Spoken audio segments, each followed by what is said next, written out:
choice here. And blue side for GENG. Nocturne going to be taken away right away. Now, in this first draft, I imagine these bans will be pretty similar to what we've been seeing overall with Cassiopeia, the Poppy, Orianna, Nocturne. But as we move deeper in this draft, I think there's been a lot to study on D+. For example, the Twisted Fate could be something that we see banned in this series. The Lucian is going to be taken away from Smash here. They do flex that one and leave the Orianna for now, as a Galio ban will come through first. All right, so Orianna or Vi, pick your poison, I think is kind of the idea here. Sorry about the hiccup. Oh no, Orcs is here. Did he infect me? Did the hiccup virus get up here? I heard something about, Cage will tell him something about you have to fish? imagine that you're a fish. Yeah. I don't really know how to do that because I've never been a fish before. So hopefully I don't get caught out by another hiccup. Maybe it's just a one-off freak hiccup situation. Well, let's see what this first pick is going to be, because they do ban the Orianna. First pick, Vi, I'm not a big fan of, even if it is Lucid, one of the best Vi players that we have in our league. Yep. But they're going to pick it because it's simple. And it's Lucid. And you already iterated it. This is something that has worked in the past. I'm not a huge fan of the Vi first pick. I know you're not either. Ezreal's up too. You know, Ruler loves his Ezreal. He's looking for a big milestone here in this series. And it's his most kills holding champion. They're going to take the Olaf. Wow. See if they get the jungle pick here right now, or if they do take the Ezreal and split the support. I think, yeah, the Cho'Gath really makes some sense. No, Olaf is going to be the consideration here. Pretty good in Divide, as it turns out. Yeah, and the Pantheon is going to be alongside it there as well. Pantheon has been making a pretty rapid resurgence. As I don't like the Vayne, just play Kled. Xiu, you're really good at Kled. Please just play that champion. That would be great. Or Vayne bottom lane, Rumble mid. Oh, God, no. That wasn't even Vayne bottom lane yesterday, okay? Buy Rumble. Yeah, I know. Buy Rumble is pretty good, though. As they're going to go for the Yunara Lulu lane here, which is a lot of damage to cut through the Olaf. I actually really like this choice. Yes, the Pantheon can point-click stun the Yunara and make it a little bit tougher to play the game when we get to later on team fights, but you need a high DPS composition in order to kill the Olaf, and the Yunara is going to be exactly that here. And it feels incredible when you get to protect it in the bottom lane, because GENG opted for top jungle here. They won't be able to get a bottom lane duo. They could do something like grab a Bard here and try to compete, but I don't think that's going to be what they want to do.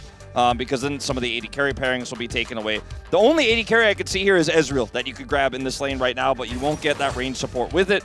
This is crazy, though. The fact that they get Olaf Ryze Pantheon in the first round is kind of nutty. This is, I believe, what we saw KT beat T1 with in game number 1 yesterday. It was a very similar lineup of champions. Augmented then by an Ezreal draft towards the bottom side of the map. We'll see whether GENG do get their hands on that. I would assume not, especially if they were looking at the what was it? The opening. Yeah. You know, the points of the match. BDD's rise was insane yesterday. It was. And Ruler has played a bajillion games and has got a bajillion kills on the Ezreal. So maybe ban that away. I think they will ban the Ezreal. That makes the most sense. Something like Ezreal and Bard being removed, I think, is the safest play here for D+ Gia to keep their bottom lane protected. My expectation of Karma, also similar situation. All right. My expectation for Xiu is that instead of trying to play a range top into this Olaf, he might just want to play some sort of weak side and not win this lane so they can play through bottom, because you're never going to be able to compete with Ryze Pantheon in that volatile top side. Like, they're always just going to have more people up there, so maybe just playing like Cassante or even like an Ambessa and playing a little bit slow, sitting under turret, could be the way to play that one out. They've taken away Showmaker's Syndra here. We'll see if they will have another counter pick for mid in mind, and with the Vi on the table here, they take away the Ahri. Okay. So it could be like a Vi Talia if Showmaker does want to go that way. We'll see whether they do ban the Ezreal here, or they think that banning the Karma is going to be enough here in this bottom lane. Showmaker being quite vocal. Yeah, but is going to be the takeaway. Without Karma, without Bard, it's harder to play Ezreal. We have seen a few teams attempt the Ezreal Seraphine. Mixed results. I think it's viable, but it is certainly going to be a little bit tough. That was literally that would be the draft that KT used. If they just go Ezreal Seraphine here, then that's it. They've locked it in. I don't necessarily love it, but it is some of the best options they have left. They can flex the Seraphine as well. Ruler's a great Seraphine player, and then leave it a little bit up to what else gets locked in here for D+. So I like this because there's no way they're going to take the Ezreal away from you. You're not going to see Ezreal top into Olaf. It would be very funny, but it's not going to happen. So there's a few options here. You can play the Vayne that's up. You can play Kled. You can play a tank. You can play Cassante. You can play the Ambessa, which is a bit more middle ground for this draft, which I actually really like. You can play Jax. You can play Jax. You could also play like Anivia top if you want to change this draft up considerably. That's a good point. But the lock pick here. Oh, they're locking it in. You are going to have to heavily commit into top side here. And I don't know if this is going to work out into Pantheon Rise. I don't think you can weak side top anymore. Oh, yes, Shiu, do it! This is actually kind of sick, to be honest. I know we all know Shiu could play this, but it just really wasn't on my mind.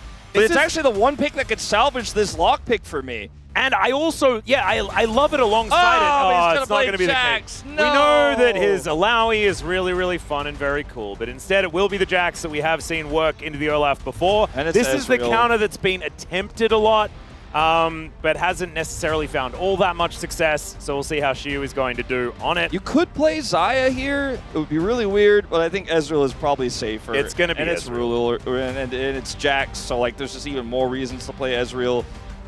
Well, who played it better, KT or GENG? That is going to be the question.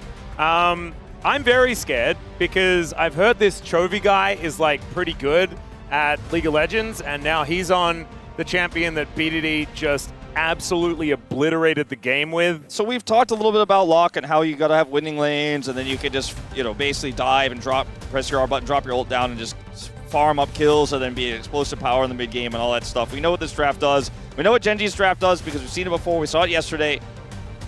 My biggest prediction for how these two drafts clash together is that there is in no way, shape, or form. This is my prediction. You guys can call me out if I'm wrong. You'll be right here to do it.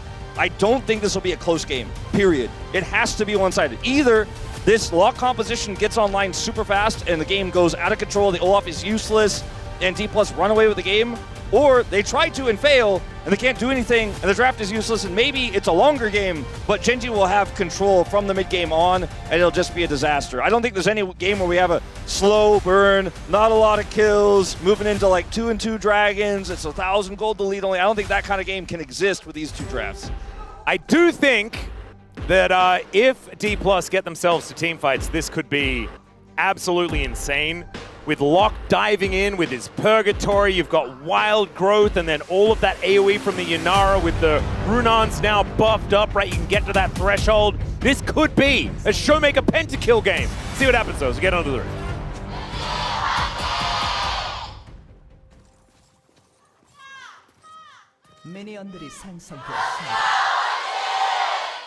All right, here we are, ladies and gentlemen, onto the rift for game number 1. GENG taking on D+ Kia. I really do need to go back and check out the KT draft to see whether it is absolutely identical or whether there is a slight variation somewhere, because I'm pretty sure it is just exactly the same champions. I can't remember Cuz's pick for some reason. I think it was Pantheon, but not entirely sure. Hang on. Oh, it was Nocturne. Nocturne, okay. It was Nocturne. Yeah, that was the one. That was the one that didn't seem right. I was like, but I mean, but it's honestly, global. Nocturne is just spooky Pantheon. Let's be honest. They do basically the same thing. You can't but target your ultimate. Yeah, it's he's squishier, but he's spookier, so it's fine. Yeah. They both have a little shield. One's a spell type shield. The other one's actually physically a shield. He holds up. Yeah.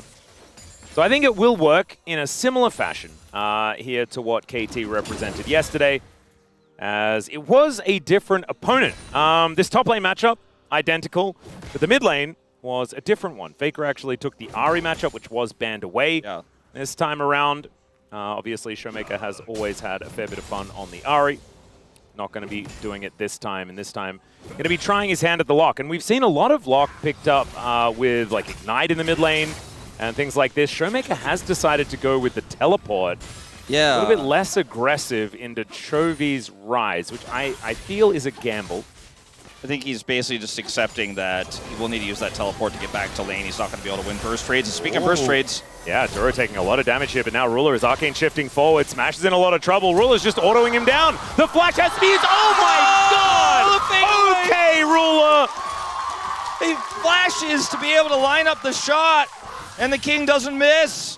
Damn right he doesn't. This guy is looking for 3,000 today. He's only and got he's starting in 61. 2.5 minutes. Yeah, at this pace, he'll be done in game 1. Now, Lucid's going to look for a punish here. Career's super low. Does have flash for maybe polymorph play. Not going to go for it. Yeah, well, now the punch is actually going to connect onto Duro. Ruler's just standing his ground. He had barrier, and that's just a freebie. All right, well, that's 2 of the 17, so we're down to... Okay, yeah, so 15 on the clock. I did get the update. It's a bit unfortunate for D+ fans that Chronicler is watching, so... Oh, that's what happened. Quite the award for watching D+ losing big series, but it's not over yet, but it's certainly looking, like I said, not to be a close game. Watch this flash cue. Oh my also, goodness! By the way, notice how his camera was set, and he queued. He but he queued and he was off screen. Yeah.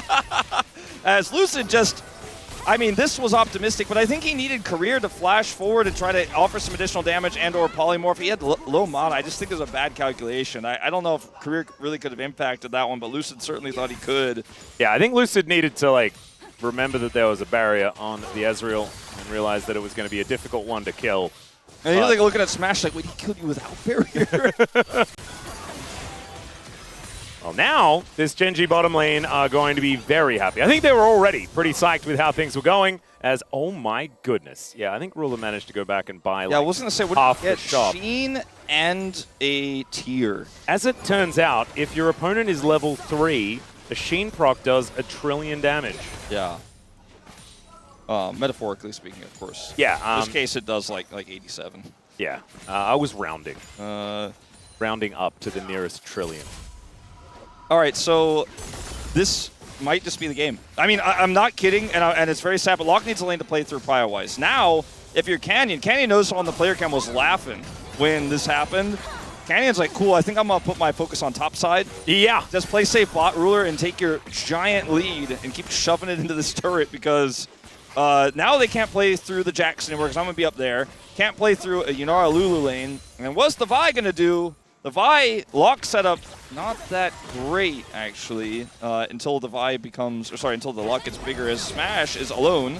Yeah, beat drop does come down. Ruler is going to hit the W. And that means that Smash is in a lot of trouble. Misses that Mystic shot. And so now Smash might live, but even Duro's damage is just a little much to deal with. And yeah, this 1,000 gold lead will only extend. So this was a draft where, you know, things could get a little volatile, but they weren't supposed to go down like this. Esports fans, this was not really what I meant when I said one-sided game. Well, I mean, it is a one-sided game though, Wolf. And so maybe, even though you didn't mean it, it's what you meant. Yeah. I told you guys exactly like this. Yes. Sometimes you know what's going to happen, but then the reality hits, and you're like, actually, this is not. I don't like this. Yeah. But you know. Even set us out Genji's for probably it. like, man, all the practice potential in this series, at least in game 1, might be out the window. At least she was playing a good game, right? You know, Chovy has a pretty significant CS lead in mid, but that's supposed to happen, especially when the lock takes TP and doesn't have any jungle attention. Wolf, Keen, okay, he pulled the wave for a second, and now it's no longer pulled. It would have been really bad if he could have pulled it further. They are sending the Pantheon bottom lane because they expect Lucid to try to salvage this lane right now. And Canyon's already here and has Prio. Now Lucid going to be able to clear out this ward. Oh, great interruption there with the Vault Breakers. Now Showmaker looking for an angle, finds some nails into Canyon, but Chovy is just going to Realm Warp his way over. Showmaker goes in to try and save the Vi, and somehow that Q is avoided. And he gets himself out of there. Flash forward. There's some purgatory for Ruler. They get him to the threshold, and Showmaker looking to get himself out, but he's put into Runic Prison. Realizes that he has to try and fight his way out and will not manage it. And now Chovy, oh my goodness, that splash damage could have just killed Smash. Good slow there from Career to help him escape. At least Showmaker was able to get something out of this, but ultimately I don't think it's really even that big of a win. Chovy's going to stop Career's back with Duro's help and grabs more plate gold. They are going to get the Dragon as well off of this play. I think for GENG, the game plan there with Canyon bottom side is all I have to do is show up, and we will be able to avoid any sort of disaster. As Ruler's just going to go mid. He's like, I'm ready to farm minions. I already did the champion farming bottom lane. And this should just be a Dragon here. But for D+, I think the plan should have been, okay, well, Canyon's here. We don't really have a play to make. So we'll opt out and, you know, maybe waste Canyon's time and the game state won't get worse. However, they do opt in, and because of an extended play here, Showmaker is able to get a little bit of damage down, waits for his opportunity here. Look, Lucid gets chunked out. Initial part of this fight looks really bad for D+, but Ruler gets caught by the ultimate here, which means that the execute threshold is reached, and Showmaker tries to blink away, but gets caught here by Chovy, gets rooted, and taken out. If he gets away there, it's a massive win for D+, but because he doesn't, they're just back to square one. And now Showmaker is even further behind in CS. Yeah, and Chovy is always going to be a little bit ahead as far as that is concerned, but this is a lot of bit ahead. He's a whole level up on this lock already. It's kind of crazy. Going to be getting to level 8, yes, right now. And Korea is here just trying to help Showmaker out. Obviously, is going to be behind by just a little bit. The problem is, there's not a whole lot of late-game payoff in comparison to a Rise if you are playing the lock. Yes, you have that explosive AoE teamfight potential if your opponent is clumped up. But, yeah, you're also facing down the champion with one of the largest 3-item spikes on the planet. Like, you just... It's going to be a rough time. The farm for the Yunara, the farm for the lock, so disastrously behind. Ruler is 2 levels up currently on Smash. And Smash is not actually going to be able to get back to his turret either. He's like, if I flash towards the turret and you wild growth me, maybe I can get a few minions. Oh man, look at this. Yeah, he wants level 6. He's going to get it off this wave, luckily for him. Yeah, there it is. Now Duro's going to get pressured away, but not really much. So they do manage to get the ulti for Smash. That is a big deal. He now has access to a dash. That is good. But as you were talking about before, it just feels like the uphill gradient is just a little steep here for D+. Yeah, Lucid is going to need to leave this area, I think. Although he does have Showmaker with TP somewhat nearby. Chovy has so much prio, though I don't think he'll be able to make any moves here. But calm down, teams. I'm trying to explain my prediction from earlier. Just want to try to make some of this. I don't think they should, but they're so far behind. They got to try. Decent assist. They look to get on top of Raw. There's the encore, but it's not exactly the best. The beat drop, though, that is incredible. Lucid still fighting against Canyon and co, but it's just Ruler left behind. Chovy picks up a double. And why did D+ feel the need to fight? Well, they're so far behind. They thought maybe we could finesse this, but they just simply cannot. And the thing about Wild is, oh god, it might even get worse. Yeah, that's another kill. That's just a solo here for the Olaf. Showmaker might be able to kill Kane. Maybe. Let's see. Maybe. He has flash, by the way. Yeah, Kane is running. He's running. He's running. Someone will get this kill. As Lucid is just happily able to take it. Showmaker wasted all of that time and didn't even get an assist. So the reason why this game was supposed to be one-sided was either D+ get a huge lead, or they are unable to secure a lead, right? And they're not able to play through prio, and this composition doesn't get online, and then 2-item spike gets hit by Ruler. The Olaf's an immovable object. There's not enough damage to cut through, et cetera, et cetera. Like, we kind of explained this. In this game now, the current game state, D+ are massively behind in the early game. And so not only are they not accelerated, they basically, GENG popped all 4 tires on this car. Yeah. So it's just not moving. I think they actually just removed the wheels. I don't think that it's pop tires, Wolf. I don't know. This looks like 4 flats to me in this team fight. Yeah, I mean it's flats, but I don't even think you can replace the tires. You need new wheels. It's a really good play from Duro. Not only does he have the charm, he gets the root, the double root, which allows Chovy to turn what was a failed play into a huge win. They get 2 kills there. And then when Shiu goes for this all-in here, Keen just pops ultimate at the exact right time to prevent the counter-strike from getting a stun. And that's it. It's as simple as that. And then he runs over here to avoid Showmaker, who he expects is coming up. Doesn't get the execute, but gives a kill over only to the Vi, who's the only lead here for D+ in this early game, as Ruler continues to grow larger here. He is... Oh my lord. Only has 2 kills, so we slowed a little bit down on the... He got first Horror Blood. It's a 3K gold lead. We're a little bit slowed down on the kills to get to 17 here in this series, but the money, that keeps going up. The experience, that keeps going up. He's 50 CS ahead. He might Flame Horizon this game before we continue at this pace. Yeah, now Chovy is running. There's the flash in from Lucid. They might be able to put down this Rise. The Showmaker should be able to get the burst damage, and there it is. Canyon now throwing Qs around, though, and Showmaker going to have to teleport over that wall. Does manage to do so. Now, Korea and Showmaker able to get themselves out. Nice little pick here. Yeah, for that's a Lucid. big win. Big win. 2 kills now to Showmaker. And so, yes, they're going to lose this dragon. Yes, it is going to be double dragon, but they got some money onto this lock. as right now, Steve Max is really happy he's got that Portrait of Mary in the team house because they're going to have to keep hailing it over and over and over in this game. There's just there's nothing else to this game, which is what they did on that last Dragon fight and what they did here. Yeah. Just got to keep praying. You got to keep going in. You got to keep hoping that people are out of position and you get that lock reset. And they got it. It's a Cloud Soul here as well. So Keen will be pretty happy if they manage to pick that one up, press Ragnarok, and then just be able to infinitely run up to anyone you want to murder and just kill them. It's a Gunblade start here for Showmaker in this game as well, which I think, given the game state, cool. is pretty cool because you really just need that extra burst, you need that extra oomph in that hopeful pick you're looking for constantly all the time this game. Yeah, it gives you that little bit of a slow there as well. That's pretty helpful. So the idea with this play here is to punish someone out of position, and Career baits Canyon forward, then polymorphs him so he doesn't have any damage here to offer any reprieve or peel for Chovy, who is then taken out. So really nice bait there and a great punish. He said, like, basically give me the kills one by one. He said catch up one by one, actually. Oh, I like that mentality here. That's how you have to play this. Yep. You have a pick comp, you've got a lock, feed the lock one by one, catch up one by one.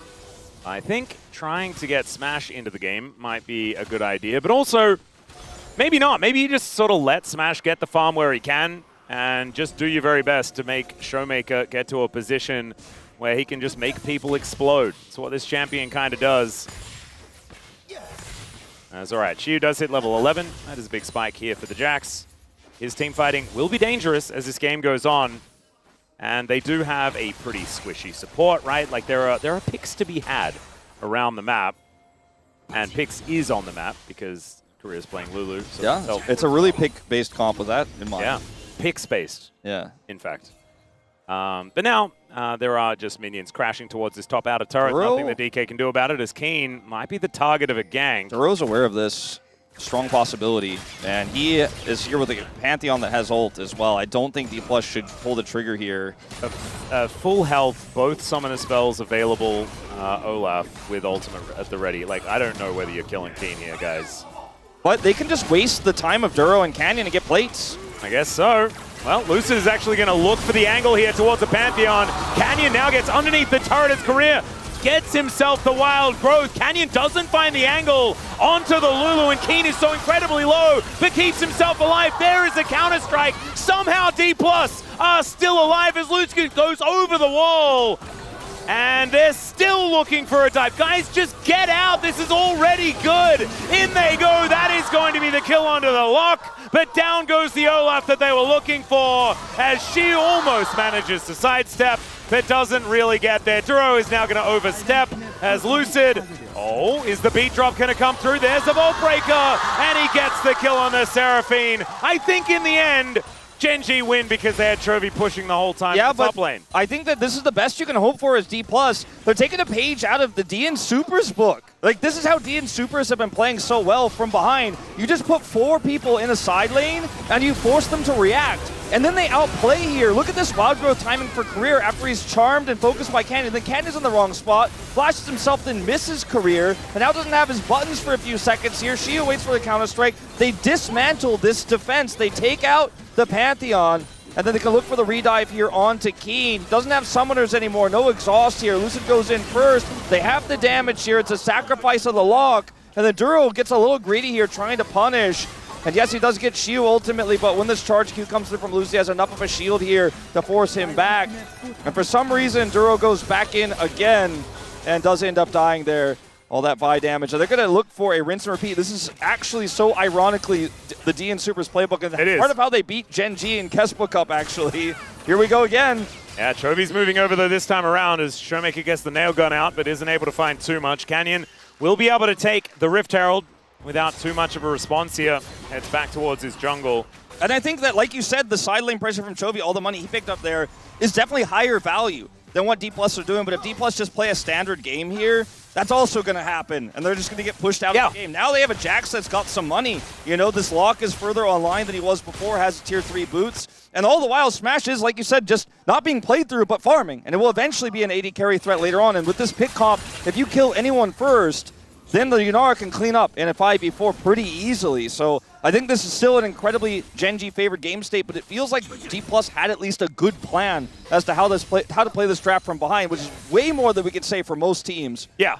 I was actually just thinking, like, at least they have a plan. Yeah. Because there's a lot of teams, and honestly, like, I was thinking the same thing. I'm like, after the catastrophic mistake of that early game, like, how do you ever get yourself back in? And having any sort of idea of how to fight back is better than nothing. It goes back to the confidence, as I'm going to hold my thought on this. We might have engaged. Looks like Lucy will think better of it. But it goes back to Showmaker saying 1 by 1. It goes back to the play against the crowd mentality that D+ have had since EWC. When they're underdogs, they like it. And in this game, they certainly are. They're going to look for a play here on this top side turret. They are literally just playing like DNS. This is actually crazy. And maybe DNS is behind all the time, so they kind of have to play like this, but D+ are emulating it really well. Oh, Lucid not going to be allowed to go back home. Chiu is able to take this outer turret on the top side of the map, but Chovy is Chovying exceptionally hard. Now has his first 2 items completed, fully stacked up at the ready. Oh, it does need 3 stacks on the Road of Ages, but he's getting very, very close. 199 CS to 135 as well at 18.5 minutes is not too bad here for the Rise. So he's going to be actualizing very, very soon. Yes. And I do not know what the counterplay to that is going to be. It's really common for the Rise to be, or sorry, for the Lock to be 50 CS behind, even in a winning game state, because you're just constantly roaming, you're constantly looking for picks. And if you're side laning, you're usually doing it wrong. It usually means you're losing. And in this game, Showmaker is going to be doing a little bit of that. He opted for the teleport. But like you mentioned, it is a bad thing for team fights when the Rise is freely able to farm, has those extra kills. That part is definitely a little bit less natural than 50 CS behind. We'll see if D+ can turn this game around in 4 minutes' time on this upcoming Dragon fight. Herald also will be something they have to defend as we have a Ragnarok.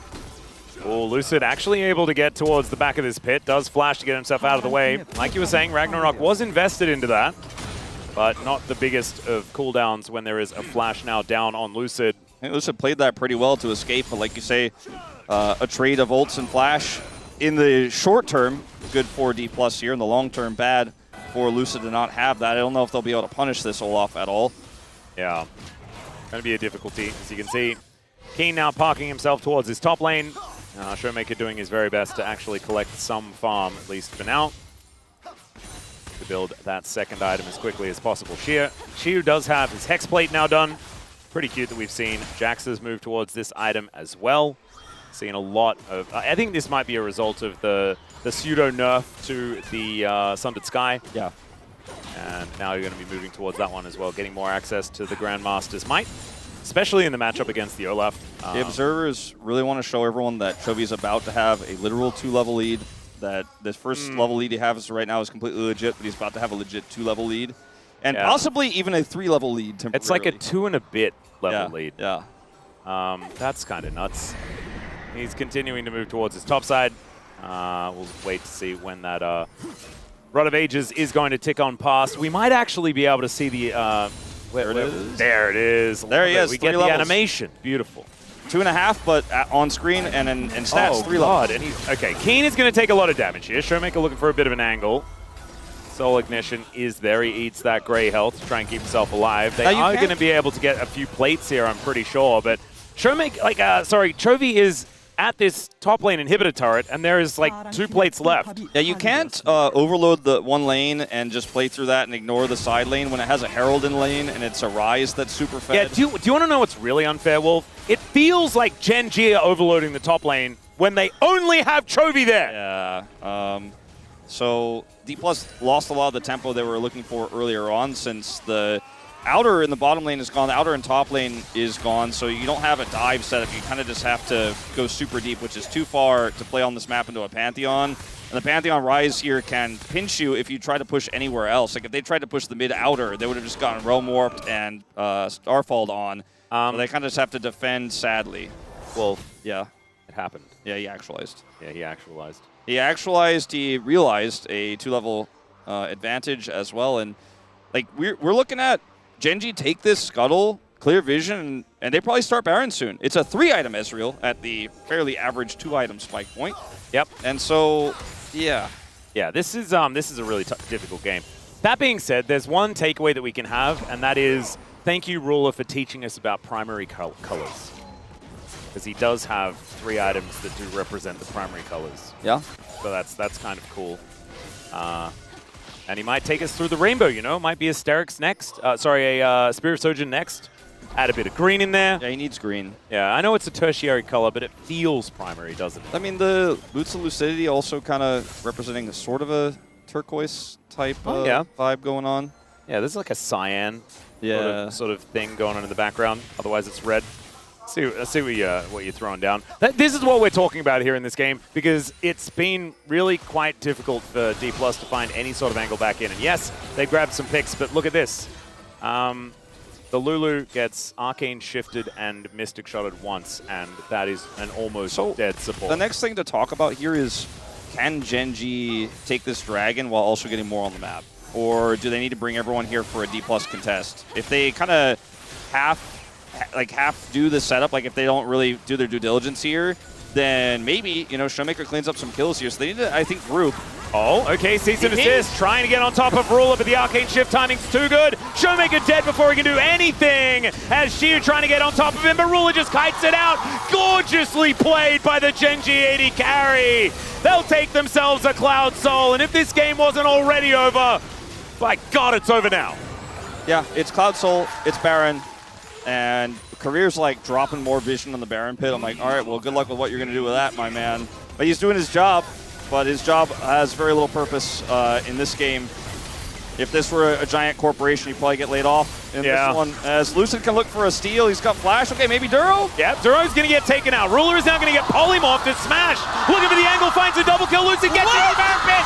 Oh my God, D+ might be doing it. But there is Lucid taken down by this massive Olaf. Smash looking to kite it out. And Career gets in front. Chovy taken out as Showmaker makes his way back in. Is he going to find his former jungler? He will not, as that is the ulti away from Canyon. All right. D+ Kia, maybe I should have been a little bit more familiar with your game, even as a D+ predictor. I think they would pull that one off. Now, that vision I talked about Career setting up was actually incredibly relevant, because look at, okay, we're going to go all the way back to this Dragon fight for some reason. I don't know why. But it's a really good play from Ruler, so I guess that's why he buys the space here. But I really want to watch the Baron. I'm sad that we won't get to now. No, we can. It's right there. Well, I mean, like... Do you want me to, I can take it. No, I meant the Baron replay, but anyway, this because that's way more important than... Oh! Okay, here we go. Goodbye, Korea. They have... Smash and Showmaker do not have Smite, exactly. 700 health, 700 health. Smash just kill it. There it goes. Shiu is now looking to run away. Lucid trying to get on in here. As over the wall he goes. Great Vault Breaker, cease and desist, and down goes Canyon. But Smash is also dead. The bottom lane removed, but DK gets the Baron, and most importantly, they take the Baron off the map. Yeah. So are we going to do that Baron fight now? Okay, so look at this ward that I mentioned earlier from Career. Actually spots Duro. I was talking about like, oh yeah, he's going to get laid off, while I was making the caster jokes, because I thought it's a foregone conclusion, but it actually allows him to set up the pick. Then they get loosed into the pit, he gets to Wild Growth, and now it's an awkward fight here for GENG. They're not in Smite range, it's at 6k health, so they actually have to force the fight. The root hit Smash from Chovy, and I thought for sure he's doomed, but he can kite it back. He has just enough damage to take the Olaf out. Actually crazy he's able to pull that off, despite Chovy hitting an amazing root here. Career tries to shield this True Shot barrage, is unsuccessful here, so this gets a little bit messy, as Canyon does not have Flash. So he's trying to charge a Q here for the steal, and decides, okay, well, this isn't worth it. I'm going to look for Shiu instead. They get the Baron. Shiu here gets the outplay with the counter-strike, and they actually burst him down, and everybody else gets out but Smash. So D+ survived with several Barons here. Yeah, a bit of a sorry there from Canyon. I think he was doing his very best to like get out his horticultural kit and grow a Blast Cone. That's why he was waiting there, and the Blast Cone did actually just spawn. Right as he sort of left and gave up on the idea. It was very, very cool. Well, he not only couldn't have impacted the Baron, but then looked for the play afterwards on the chase and just gets outplayed by Infinity. So I think he's frustrated. You want to know, though? The initial part wasn't his fault. There is a very important thing to talk about, and that is the POM frontrunner right now in this game is actually Huni. Yeah. Because the Huni Baron did about a bajillion damage in both of those fights. Well, I think it's also because Huni said it's going to be a Huni series. That's why he's here. And like the early game didn't look like it was going to be a Huni series, but I think Huni just stomped his feet aggressively, and then D+ started doing the thing. Yeah, I think he might have actually gone into like the coach's booth or something like that, or spoke to the referees. It is crazy how much of an impact that one ward for career made. He was able to then spot Duro. They actually saved that play. His wild growth timing insane there on Lucid's re-engage, and you know, it seemed doomed. You know, we were already writing the obituary. We were already joking about the situation, but D+, again, one by one, like Showmaker said, one by one, piece by piece, they are trying to get this game back, and it's only a 2,000 gold lead at 27 minutes. Sure, they're up against Cloud Soul, and yes, several Barons were removed. This is not a strong Baron play by any means, but they denied it, and who knows what they could do next. Yeah, look, you cannot count your chickens before the Nexus has exploded. I'm pretty sure that's the saying.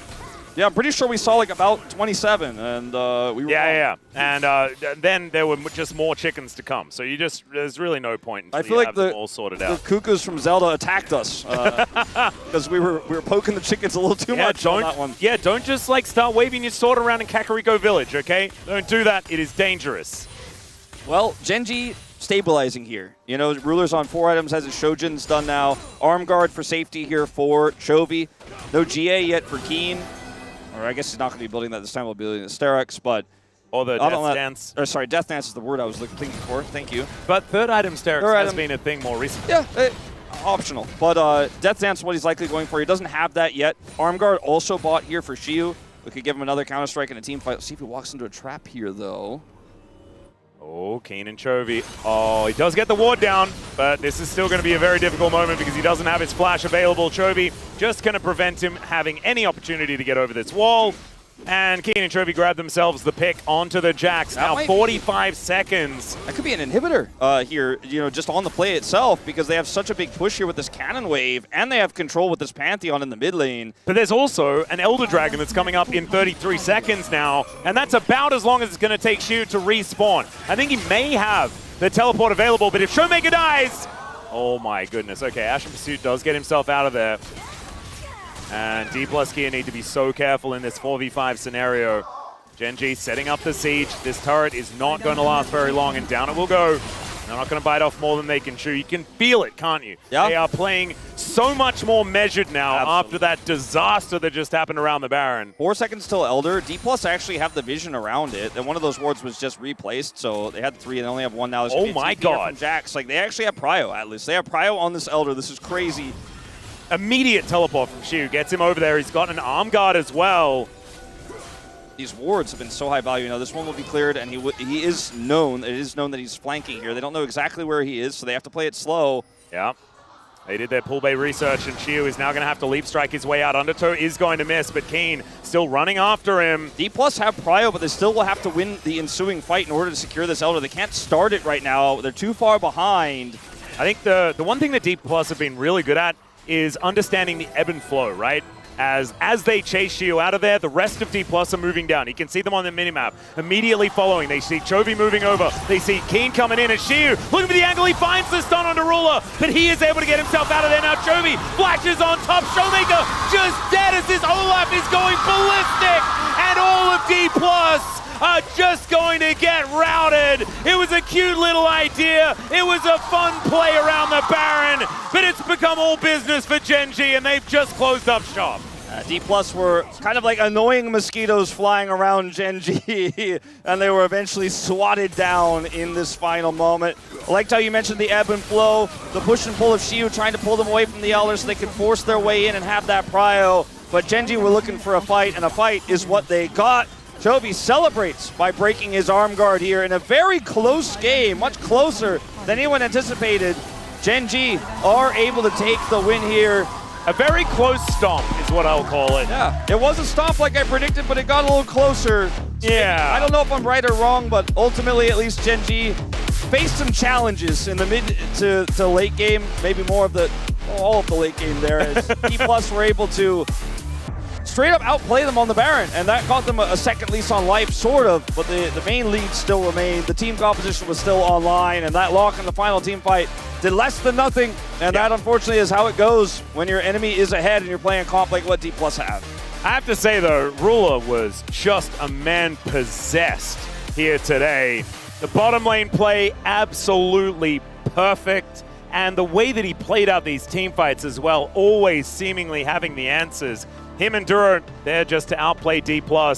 And GENG demonstrating that this might be, like, you know, Nocturne or Pantheon, you know, it doesn't really matter, but this might be the comp at the moment the team's going to have to be wary of, because KT also made this look broken from what we saw yesterday in their game against T1.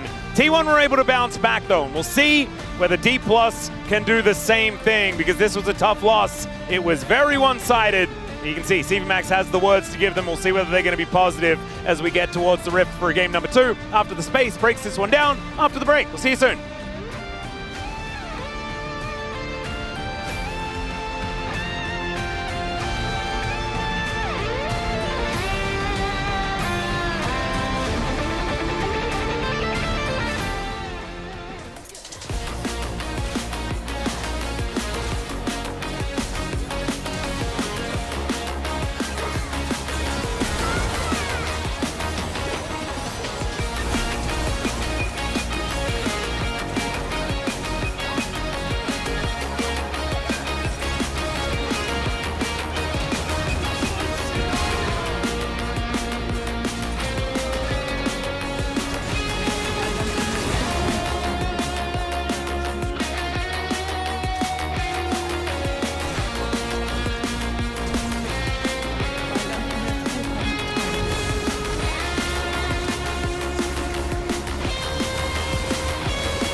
이거 나랑 잭스 잡으러 가자. 올라프.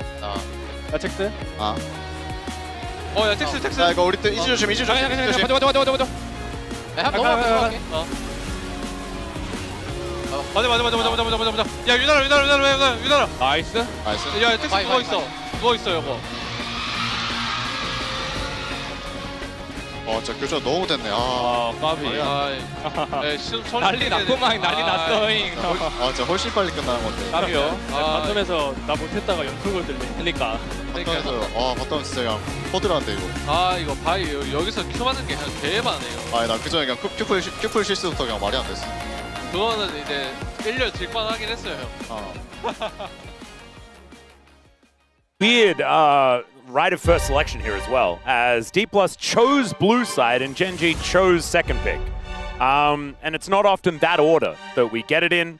Often the blue side is chosen second. This is something that D+ used to do quite a lot in 2025, but we've seen less of the blue side first picks more recently, as Nocturne going to be taken away as well as that Lucian. The Poppy remaining on the ban list here.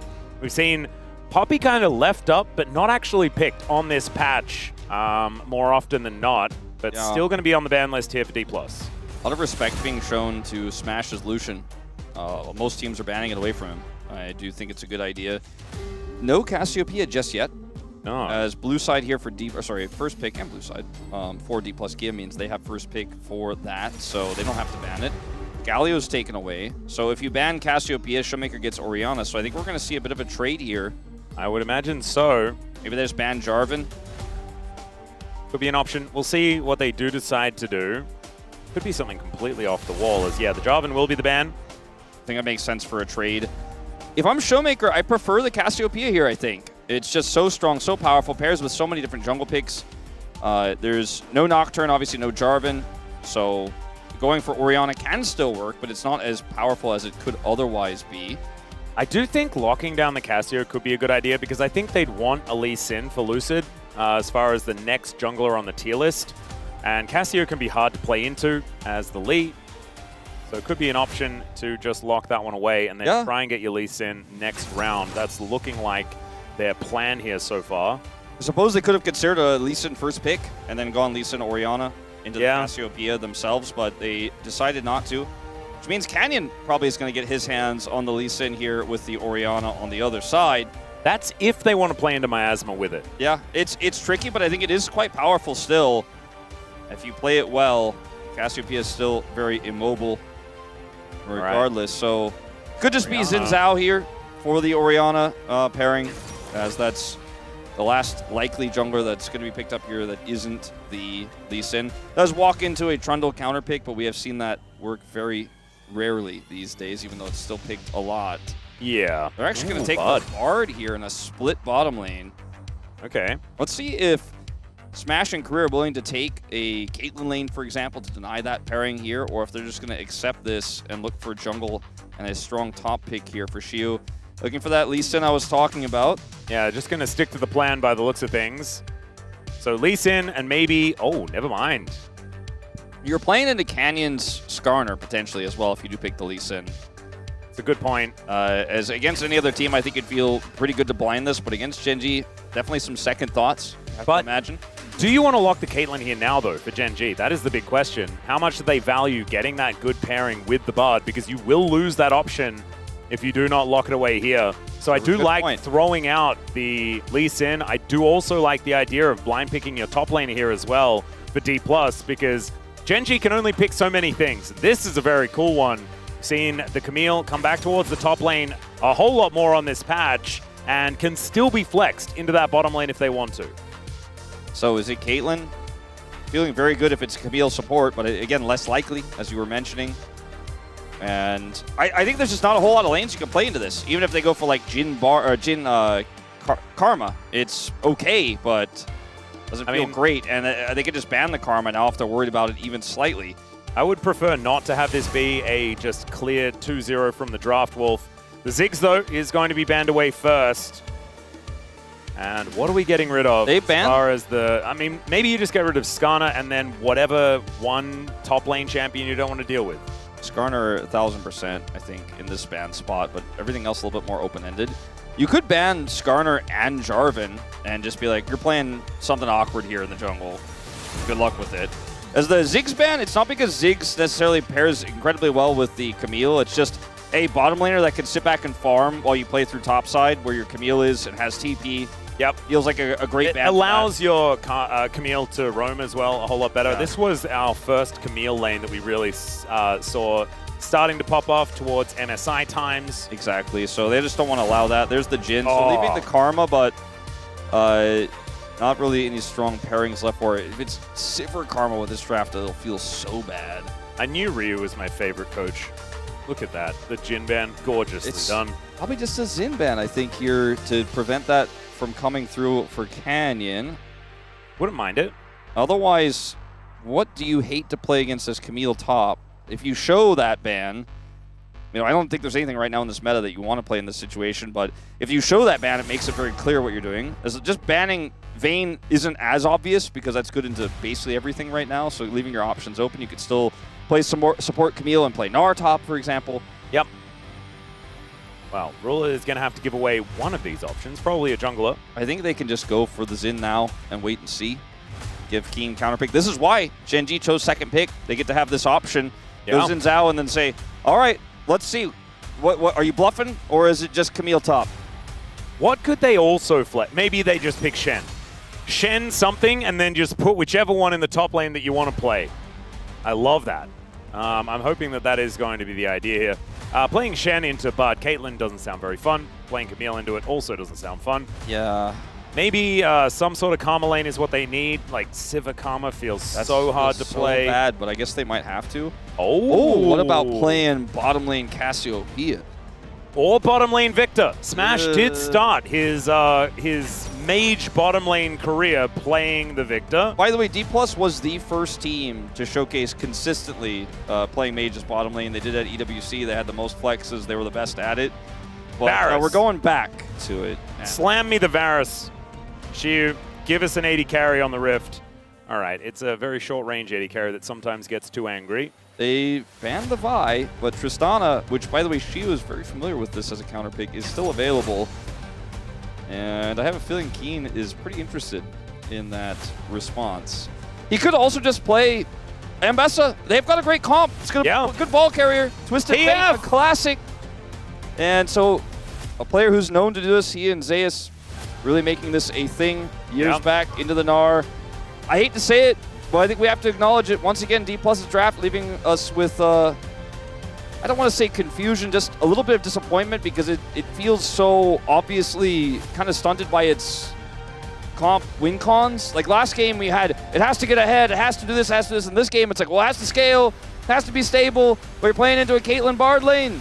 And You're playing into you're blinded in our top. You're also always going to be outranged. It is kind of ridiculous. They cannot let Ruler run away with this game. And the problem is, we saw the kind of form that player was in game number 1. It was kind of absurd. He was running circles around them on the Ezreal. And his Caitlyn, I feel like we only just saw one of his huge highlight clips on that pick as well, something that he's been finding a lot of success on more recently. So I think we could be cruising towards another very difficult game here for D+. You know, I mentioned it earlier. I think we've given CUmax a lot of credit, but I also said when D+ fall with them, they fall hard. You know, they fall together. Today's best of 3 kind of feels like that sort of situation. At least the lineup is there. They played well in game 1 despite the deficit. They may have to do it again here in game 2, but hopefully for them, walk away with a W. Yeah, let's just hope there are no catastrophic mistakes in the first few minutes of this game. Let's get into the Rift for game 2.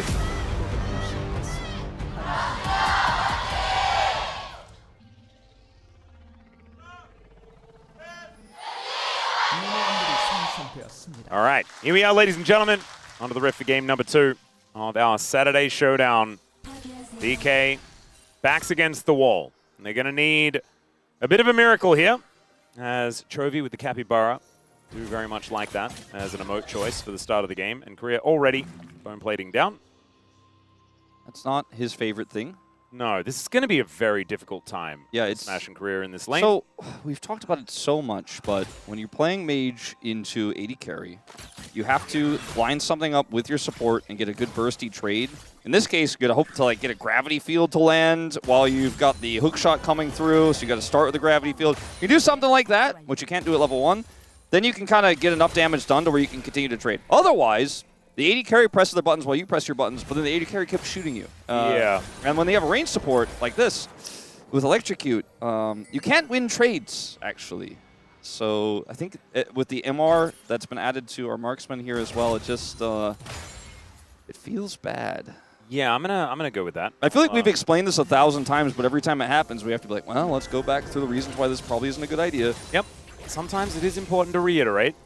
And thankfully, GENG are probably going to do a better job than us at demonstrating exactly how difficult this has now become. I personally also prefer the Cassiopeia bottom because you can play, okay, here we go, bit of a trade. Looking for an angle towards Duro here, utilizing the slightly buffed Hextech sweep here. Try and do a bit of extra damage. Duro looking somewhat worse for wear. This is a benefit, though. The fact that Showmaker now actually has a good matchup in the mid lane against this Orianna. And another hookshot wall dive is going to connect. Duro taking a bit of damage, but Ruler is now getting involved, getting these traps down, but Korea not going to step on them just yet.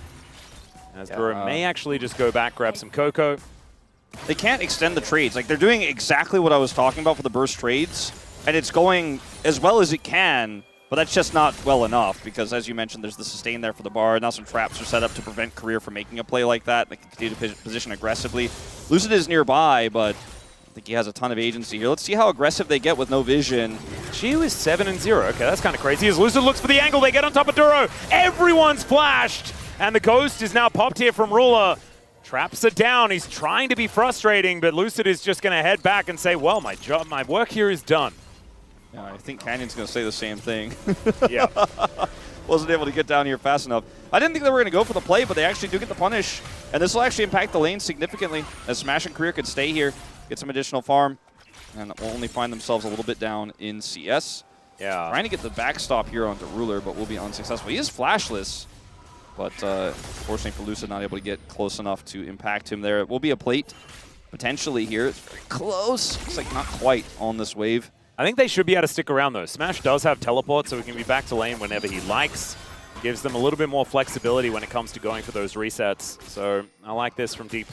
If able to capitalize on this good start. If Ruler and Duro were able to get vision or predict Lucid's gank there and back off, they just walk away feeling so good about the game state. As it turns out now, they still have a small lead. Like you mentioned, the TP is there, but it's not as big as they would have liked. They're also flashless, so follow-up ganks, which are unlikely, but still possible. Could certainly be a problem, is obviously Lucid out the path top side. and clear his jungle, so he won't be down here, so they could just rinse and repeat. But with no vision, you always have to wonder. And they will set that up right now. Duro putting a critical ward there in the entrance. They had that bush ward from when Canyon was down here moments ago. We haven't really looked at the top side of the map right now, but it's obviously a disaster. Yeah, it's looking a little bit tough here for Shu right now. I really did like that ping. You just saw it, like the danger ping onto exactly where Korea was making his way out of base.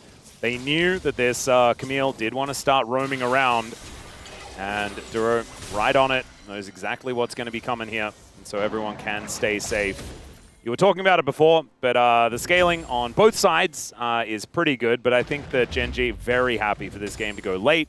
Obviously, ADTF in the top lane is a bit of a weird one, but Orianna, Caitlyn, even the Xin Zhao just get better and better with age. And I mean, you have an okay ball carrier with the Xin, but what you have is Tempered Fate, which is a really long-range ultimate that can set up your shockwave very easily. And if it hits multiple targets, it gets even better.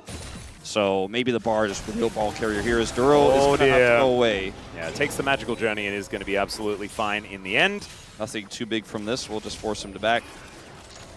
And this game state is pretty quiet, but the small advantage picked up here in lane can be felt. Big one here for Showmaker. He prefers this matchup, and I think most would into the Orianna. So even though I was saying earlier that the Cassiopeia has more consistent damage in a 2v2, what you gain here in the mid lane is definitely significant. And the problem is everywhere else is just kind of struggling, as we can see here. Destiny just to get Keen back towards the top side, and also gets a bit of extra vision here at the same time. So we'll see what the build is going to look like. The attack speed variant often just goes for a bunch of on-hit stuff. Can work out very, very well. You know how we have a lot of... Okay, we're going to have a backstop. Yeah, Ruler is actually taking a fair bit of damage here, as even the Hex Tech Sweep doing a fair bit of work. Duro will make his way back, but Ruler without any summoner spells. This is pretty big, actually, because this may allow them to just get the dragon with no contest. I think it will with the mid-prio they have. Yeah. So Career kind of just walks up here and says, I'm going to be annoying, and Ruler kind of commits in, and it's going to stop their back and give Smash a lot of extra power. Still hasn't teleported, by the way, so has that summoner spell still in tow for a potential fight later on elsewhere on the map, or just for returning to lane on a good back. So feeling very good. But I was just going to say, you know, we have the stacks counter for a lot of champions. Yeah. I wish Twisted Fate just had one on what is average extra gold he's got. The average roll. So you could be like, man, it's a really high roll for Keen this game. He's actually averaging really high. Yeah, like 5.5. What the heck? Exactly. I wish we had that. That would be super sick. That would actually be very cool. LCK, get on it. We'll see whether we can get that one put into the API. As Korea will walk over a ward heading towards his top lane. Keen already playing very respectfully of what Shiu is capable of doing here towards his top side, and Shiu has actually been able to equalize the CS. The problem is, yeah, the guy he's playing against is cheating. Often does have an ace up his sleeve. As Keen clears out that wave, reclaims the CS advantage. That gold advantage is definitely a little bit skewed. So, Merc Tread's done here for Shiu. Still looking for that item number one. Showmaker taking some damage here against Chovy. Does need to be a little careful, as Korea will be able to move back on over. They should be able to get a bit of a crash here. Chovy is going to have to play respectfully, but he is Orianna, so we'll just be totally fine here in the exchange as long as he doesn't step too far forward. Keen just being very annoying. The farm is really good here, though, for Shiu. Yeah. Considering the matchup, like you said, just purely a Twisted Fate cheating situation. That's what he's known for, is the sleight of hand and all that. Yeah. This game has been very slow at its outset, which is pretty good for D+, especially considering they got that first dragon. They played the bottom 2v2 way better than I expected. Ended up with an advantage in mid, small disadvantage top, small disadvantage bottom lane, right? Like, they stabilized there so well. In fact, it's even a gold lead here for Smash. TP is back. And now they're going to contest these grubs. All right, Canyon takes the first one. Shiu's moving on over, though. The Nabar in a great spot, as Korea possibly able to get something done here as well. Level behind Duro, but Duro doesn't have Tempered Fate available just yet. And Canyon is just taking these grubs right in front of them. That is just all of them down. DK haven't yet made a play, as now Canyon could be in a little bit of trouble. Lucid going to get that kick into the wall, as Shiu gets himself out of there, throws his ultimate to Narnia, and now Lucid going to have to just safeguard his way out. That's a great wallop, but I don't think Shiu is going to be safe from this one.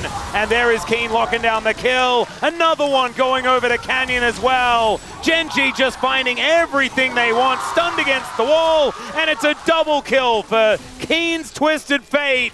in this top lane. He's looking to grab himself a little bit of red card value here. Shout out to Reginald, but Showmaker is able to make his way out. Well, D+ greeted pretty hard Atlas on that one, and it did not pay off. As if you watch the fight again, you can see it looks like D+ are just waiting for something. As Duro's not done yet, he wants even more here, looking for Smash. Yeah, Gravity Field goes down. Smash will be all right, though. Good placement, keeping Ruler at bay. Yep. Chases easily. But if we get a chance to watch that replay, you guys will notice that D+ are waiting for something. They're kind of like just letting Canyon have the grubs. And that limiting factor was the Gnar bar for Shiu. They're all trying to line all of this up. So look at this fight again. Shiu almost has his Gnar. Canyon gets this second grub without smiting. So he's like, all right, it's pretty much all three guaranteed. And when they get the Gnar bar, he's just chain CC'd and then pushed down. And D+ go for the fight on the other side into Canyon, who has Crescent Guards. So they can't win that side of the fight. Shiu's just left alone. And D+ were trying to just do too many things in this fight with Showmaker coming over on the right side, but couldn't get access. Canyon just outplays here. GENG played it brilliantly. They keep the Gnar at bay. They have the Crescent Guard. They know it's checkmate. If they push onto the Gnar, they're likely to lose that fight, so they just wait. And then when D+ goes in onto the Crescent guarding Xin, he is very happy to take that exchange as Ruler, I think, really wants to get his kills up to that next breaking point. Yeah, good flash. And yeah, unfortunately for Ruler, he just wasn't there, so GENG were just killing people without him. Yeah, it was basically just cheerleading. That's what G-Sun explained. Yeah. So, yeah, Ruler unfortunately not able to grab a few extra kills for himself to try and reach that milestone. Yeah, I don't know how many actually he ended up with a total in that last game, so I don't know how many left. Wasn't that many. I think he's got over 10 to go, so it's going to be a tough game to get all of them here. I'm sure someone will update us on that, but we'll get that counter for you guys as soon as we can.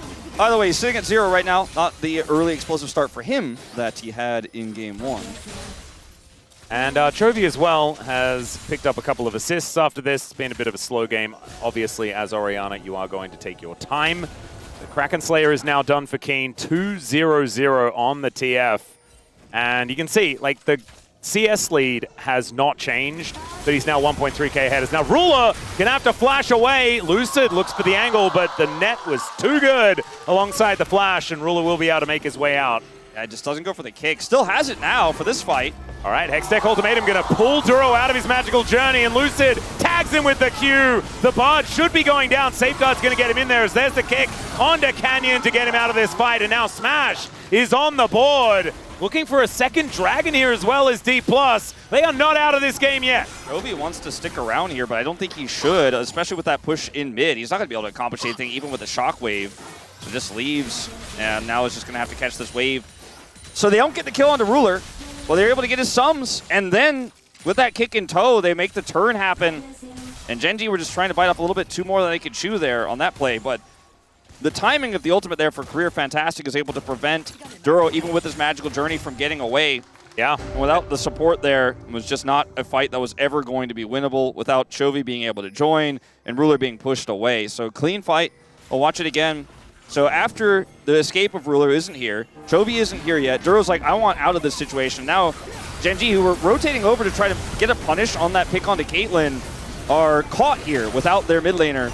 And with a really nice ult from Career, as mentioned, it's just a freebie here for D+. Oh, Shiu is also now just dead, as without the help of the turret, there is nothing he can do. So that is another kill going over to Keen, or actually it's a kill going over to Duro, but an assist over to Keen and a whole lot of map control. Yeah, and Keen, he is pretty large. He's going for AD Twisted Fate because that's what you do in top lane. And so he is just incredibly fed early with his Kraken Slayer. And is likely setting up here to get first turret because there's just no answer right now. Shiu doesn't have teleport. If they try to overextend here to kill this Twisted Fate, he can't just ult away. So it's a waste of time for D+ to stop him. He's just got them in this really uncomfortable spot here. He's got tons of vision as well in the enemy jungle, so he knows that if they're rotating up, he can just go away. He still just plays it safe here and lets the turret deny CS rather than going for first brick right now. Frankly, he doesn't really need that much more money. No. He has gone steel caps, though. So, I mean, that's good for a double AP composition. DK kind of all right with that, but this is going to be an issue that's going to come up as this game goes on. It's the whole consistent damage problem. As Duro comes on over and just turns off the turret. He knows the Camille's in the mid lane, so he knows that this magical journey is safe to take. Yep. As, just clean using the ult to disable the turret. Very free play there. Welcome back, Ohm Wrecker. Heck yeah. All right, Ruler is going to take some death ray damage, and Smash is in a pretty good spot here in this game. Does have the only gold lead for his team. And so I think a lot are going to be looking to him to try and win these late game fights. And honestly, him and Showmaker do have a lot of damage potential. We were talking about consistent damage. Cassiopeia does have that. Yeah. Right? That is sort of her thing There as a mage. That much frontline here for GENG either. They have a lot of damage, but if their Caitlyn gets to that trough, the Orianna doesn't have consistent damage output, so a lot of the weight will have to be carried by CC chains and really strong finesse in the team fights, which all day long we have seen from GENG in this series, so we know they have it in them. You know, basically this team has won regular season a million times in a row, as Digon was pointing out, because they have said finesse. They're pushing the bottom lane right now, which leaves them a little bit weak elsewhere. Yeah, Ruler is in a little bit of trouble, but now so is Smash. Duro comes over. Keen finds the gold card. The kick is gorgeous. Tempered Fate comes in, though. And now Duro trying to line up that Cosmic Binding. Death rate's fantastic. And now Xiu is looking for Keen. Lucid gets in there, finds the double. The flash to get away, and he taps and takes down Ruler. Oh my god, DK are now in the lead. Like, whenever people ask me, okay, hold on, we are done. Whenever people ask me why Lee Sin came back into the meta, I'm just like, because it's Korea. It's He never left. Why is Lee Sin so high prio right now, Wolf? Well, have you seen the highlights of every single jungler we have in the Legend group? And also Sharvel. Yep. And also some of the other players. I mean, Sharvel is honorarily in the Legend group, let's be honest. But players like Gideon as well yeah. deserve a bit of a shout. This was ridiculous. Ruler nets the wrong direction here, so that's not great. Smash gets stunned here, and the Tempered Fate buys some time, and then Lucid's like, yeah, but I'm him. Watch this, though. Like, seriously. Q's in, goes in for the follow on the ward. He drops the ward, flashes the wall to get out of turret range, and then executes Ruler, who took too much damage because he netted the wrong way. Craziness. All right, we'll watch it. He starts the fight by taking like 2 turret shots walking in. Watch the control ward hop here. I want to see his view on it. Crazy. Puts the control ward inside the turret. Perfect flash over, and thanks to Career as well for setting up the play, but it was just beautifully orchestrated. And now D+ are in the lead in this game. They have the strong scaling. They're going to get this turret here. It'll be the second of the game, so tying it up 1-1 here, as it was a big push in the bottom lane from Keen that whole time. But I think even though the goal is against them, they're in a really advantageous position in this game. Yeah, the problem is there's the Keen effect, right? The Twisted Fate problem does just skew gold. Yeah, so exactly. The 500 gold lead, like the fact that there's a 2,000 gold advantage here for TF is not as impactful, right? Yeah, he does now have a rapid fire cannon. He is going to be very, very strong. But, you know, his kit is based around generally being further ahead as far as money. He's also AD, so in terms of damage here, it's a little bit sketchy, right? What he's actually going to be able to do in the late game if he is ahead, outside of side lanes. Yeah, and if he is CC'd, he just kind of dies. Exactly. I think the game state definitely favors D+ now. With a double dragon, they also have in tow. Possibly a triple. Lucid. This is a bit cute. Gets on in there, steals away the dragon, and he'll take the Shelly exit from this one. Can they actually find themselves a team fight off the back end of this, though, as Keen is looking to be his target. Shelly continues. Canyon with the Crescent Guard does come in there as Lucid gets himself out. Canyon goes back in. Xiu with the Mega Nut pulls Canyon back, and they take down the Lee Sin. Canyon goes golden with the help of that Tempered Fate, but Xiu's looking for Ruler. He'll slap him down, and now Keen is taken out as well. 3 kills here for D+.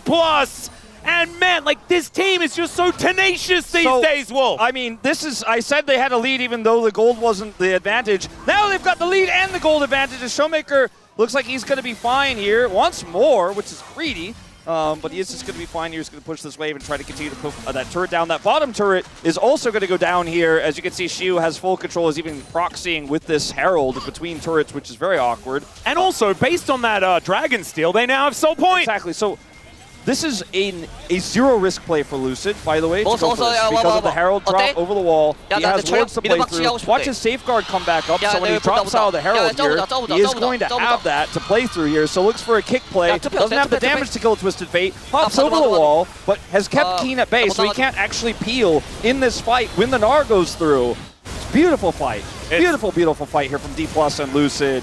And then Xiu sets us up as well, gets in the back line, takes out Ruler.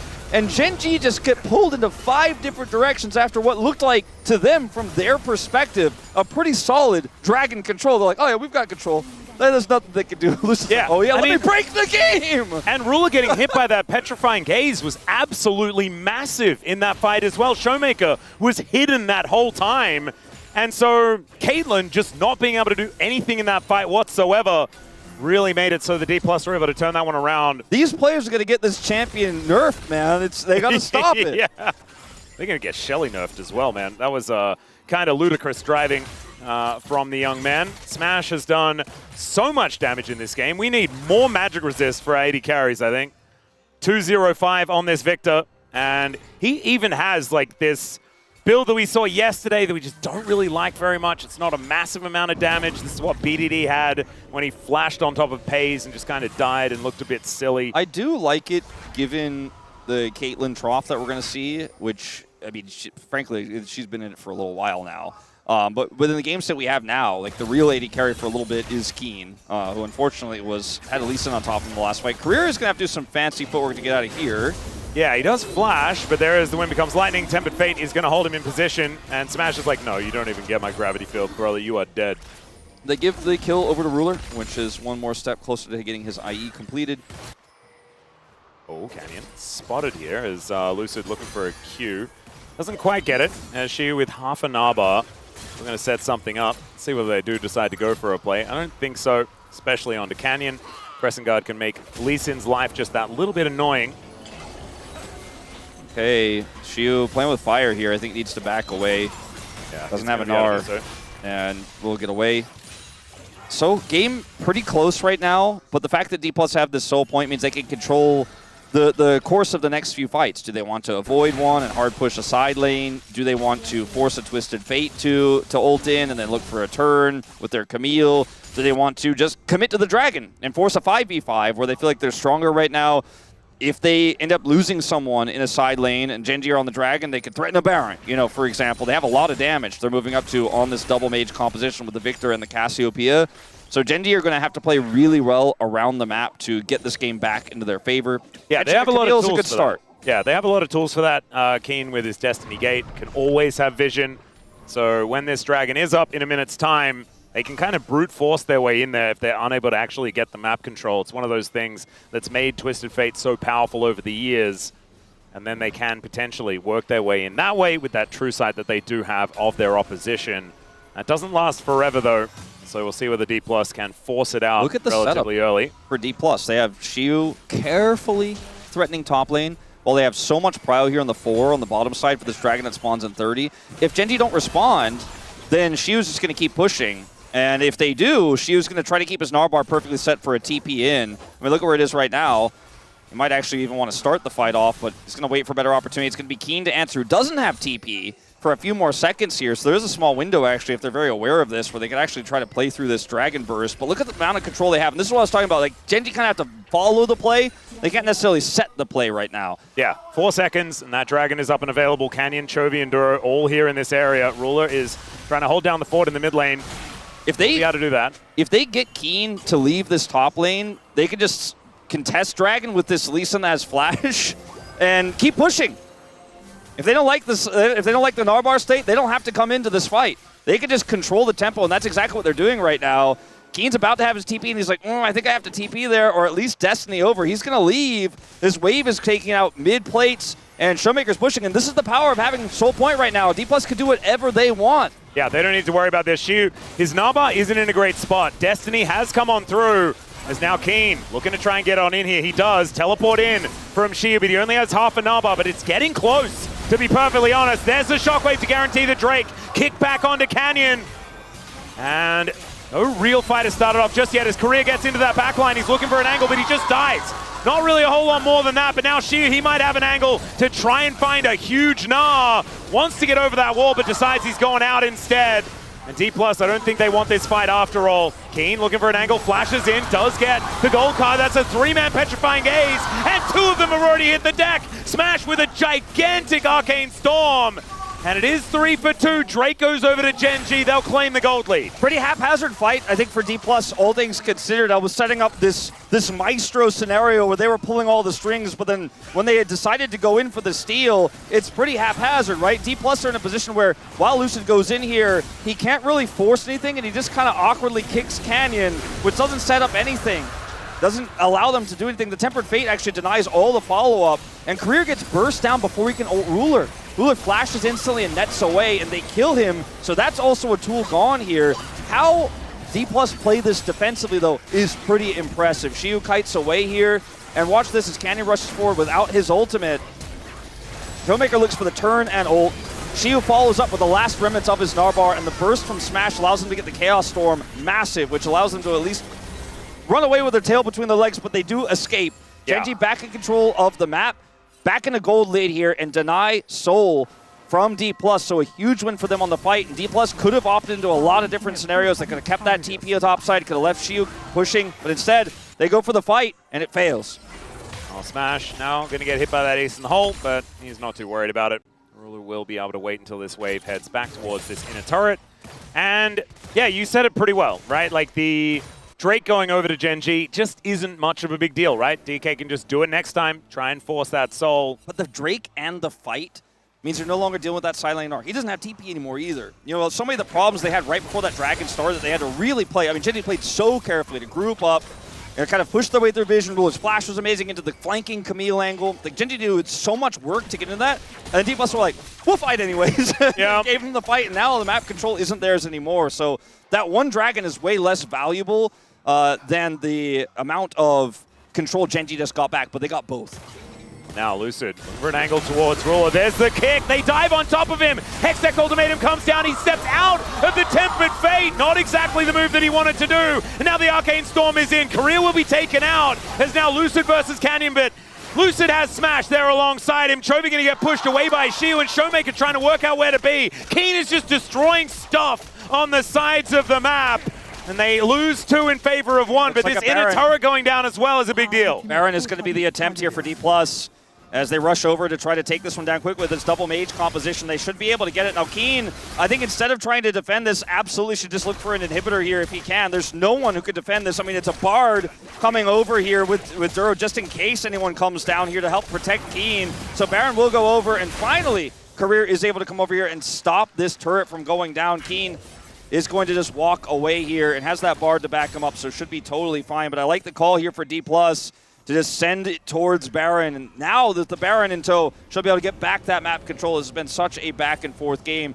Oh, this from Ruler is unfortunately just way too greedy with no flash. He has no flash in the previous fight, and he's just burst down. And it was a bait from GENG that D+ just kind of read and then won. It was Exactly. It was kind of ridiculous. The fight on the bottom side, I kind of missed, as the Magical Journey was what got Duro and Chovy out of there. The Tempered Fate used to try to settle the play was the trap they were trying to set, but then it wasn't able to help defend the bottom side of the fight like you were saying. It's a bit of a mess on that one, and at least they got some push on the bottom inhibitor, but didn't actually take it fully out. Her turret, that is, inhibitor turret. Now with this Baron, let's see what D+ can get on the map. Map control, I think, is pretty much a given, but maybe starting to threaten some of these inhibitor turrets could be on the menu here. 2 minutes left on the push. Yeah, Chovy throwing his orb around, trying to take down this minion wave smash. Oh my god, that is so much damage on the inner turret. He has 10 Dark Seal stacks. He's about to have Death Cap. He's got Void Staff. He has been accelerated in this game, and he is... And he heard us. He heard us saying stuff about his build, and he's like, you know what? I can just build maximum damage. Void Staff straight into Death Cap, and I love to see it. And he also has 290 CS here at 27.5 minutes. Not too bad. There it is. So Death Cap comes in alongside Showmaker being able to set up the shred for this Victor as well. Smash is, yeah, this is Build the Puppy, and this is looking pretty deadly. This game and this trap, by the way, Rise Group teams, do not try this at home. Oh no. Only D+ can pull this off, I think. I actually think that like D+ are the best team at playing Victor Bot. I don't think any other team has really been able to find the level of success that this team has with this exact composition. And they really have tried, haven't they? They certainly have. As all right, now Keen is going to throw down the Destiny as the Drake has been started up. Lucid is spotted because of that ultimate from Keen, and Smash trying to find some of that poke damage here. It is going to be the Drake secured by GENG. 2 Cloud Drakes. It's not exactly end of the world, though, and now D+ are looking to try and rout them as they look to make their way out of this. Miasma goes down, and D+ are not going to be able to get on top of GENG. Successful heist here into the Baron. They also eat Baron time with that play as well. It kind of feels like both of these last Dragons have been, you know how when you have Soul Point, you can force a lot of things on the map because if they don't go to the Dragon, you can get the Souls, so they have to be there, then you can just ignore it and push when you're a 3-Dragon lead. Feels like GENG have used the Dragon the opposite way and gotten D+ off of the map twice. Like, the last one, they committed to a fight and also lost the fight, and this time, D+ just waste a lot of time, including that Baron you mentioned, and GENG still Dragon deny. They don't lose the fight this time, but there is no fight, which is exactly how GENG like is. We're looking at Ruler. Yes, he's significantly behind in this game, but he does have 3 items here and so much setup in this draft. Arm guard for Chovy hasn't been broken. He's going to be pretty safe, and we'll be able to get a few rotations of spells off in a straight-up 5v5. And now the Dragon's gone, GENG's kind of sit back and play through the Orion and clear waves, and this game is way closer, I think, than it had any right to be. Yeah. Really did feel like GENG got off to the right start, then D+ found the beautiful turn with some sick plays out of Lucid, and then there's like a natural ebb and flow of both of these compositions, and I feel like it's flowing back in favor of Ruler especially. You were mentioning it, has picked up a couple of items, now 3 now in pocket, but as soon as that armor pen comes in, he's going to be unstoppable. He's got his flashback, he's got Ghost. If you end up losing the tempo on a fight and he presses Ghost and starts chasing people down, headshotting, it is not going to be what D+ fans were hoping for. Because right now you're feeling still okay if you're a D+. You're like, oh man, this is going to go to 3. You know, we are looking really in form before we go into playoffs. And like I said, this could be the finals. These could be our best 2 teams in the LCK. Form-wise for round 3 and 4, statistically they are. I mean, they have the best scorelines in since MSI. And one of these teams is going to demonstrate that they have been the best after that mid-season tournament has concluded. Also, you know, it feels like it's the opposite situation to how the EWC matchup went right before the finals and the semis, where they faced off against each other in a best of 3. It's a close series that ultimately D+ was able to take, but maybe GENG this time around end up taking the win here in their final bout of the regular season. It's been so exciting to watch these 2 teams at the top of Korea here towards the latter half of the year, where D+ have really turned it around. Yeah, and I want to go back to Hama Life Esports heroically winning MSI, because I think we definitely need 4 seeds. There's a lot of teams that we want to send to Worlds, okay? Yeah. And could have meant that D+ or even GENG miss out, or even T1, right? There's a lot of teams that are looking like they are vying for World Championship position, as now GENG possibly looking for a turn onto Showmaker. Miasma goes down. Man, it's so annoying to be a Zinzao when that is available. It avoids the Q, but Canyon also unable to find the win becomes Lightning as Shu lurking in the sides here. They know that the Narbar isn't there as Korea dives in, stunned up immediately one more time, as Showmaker does manage to get the ulti, but tempered fate by so much space. Shiu with the wallop though, and he gets on top of them. Lucid finds his way back through, and Keen goes down. Lucid finds another one, and my god, this guy's Lee Sin, the instant quadra kill, and D+ are bringing us to 3. And GENG didn't take the Lee Sin into the Cassiopeia, and I think maybe they regret it now with how well this young man has taken over this game. A quadra to end it. 9-2-5 the scoreline as D+, as they often have before, despite the loss streak against GENG, have brought us to a full 3-game series. These 2 teams just deliver every single time. My god, an incredible game on both sides. I have to say though, something about D+, when they get their hands on these weird drafts that you don't trust, they always find the angle. And once again, they do it. They knuckle down, lose game 1, come back in the second one, and now have some momentum built up to try and find a win in this 3rd game. And you know, the game 1 draft, they were behind, still found some angles back in, still had some crazy plays, had the insane punish on the Baron, and it just goes to show that D+ can win with almost anything. Smash 26,000 damage in this game. And who said that mages in the bottom lane were dead? Maybe this is just CV Max thriving as the underdog squad, making these drafts as hard as possible. Or maybe for D+, who there's no implications for this series, are just turning into a big scrim. Who knows, but it looks pretty sick. It certainly does, and honestly, every win is so important moving towards playoffs, regardless of whether it can actually change your position. As yes, GENG fans, maybe it is a game where you should have been having a nap. Maybe she nailed it with that idea, but hopefully you can wake up for Game 3, because that's when they have to turn it on if they want to guarantee first place. We're going to take a short break. When we get back to space, and then game number 3. We'll see you soon.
투패, 짜오? 스페 노공이야? 많이 내보자.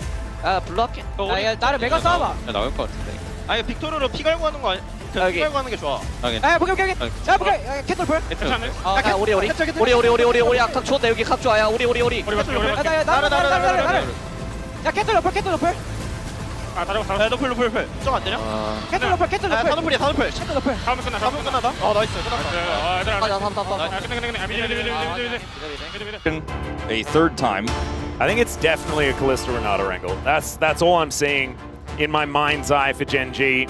They've been so good at defaulting to this and then just slamming the game down. We'll see whether that is where they're going to head.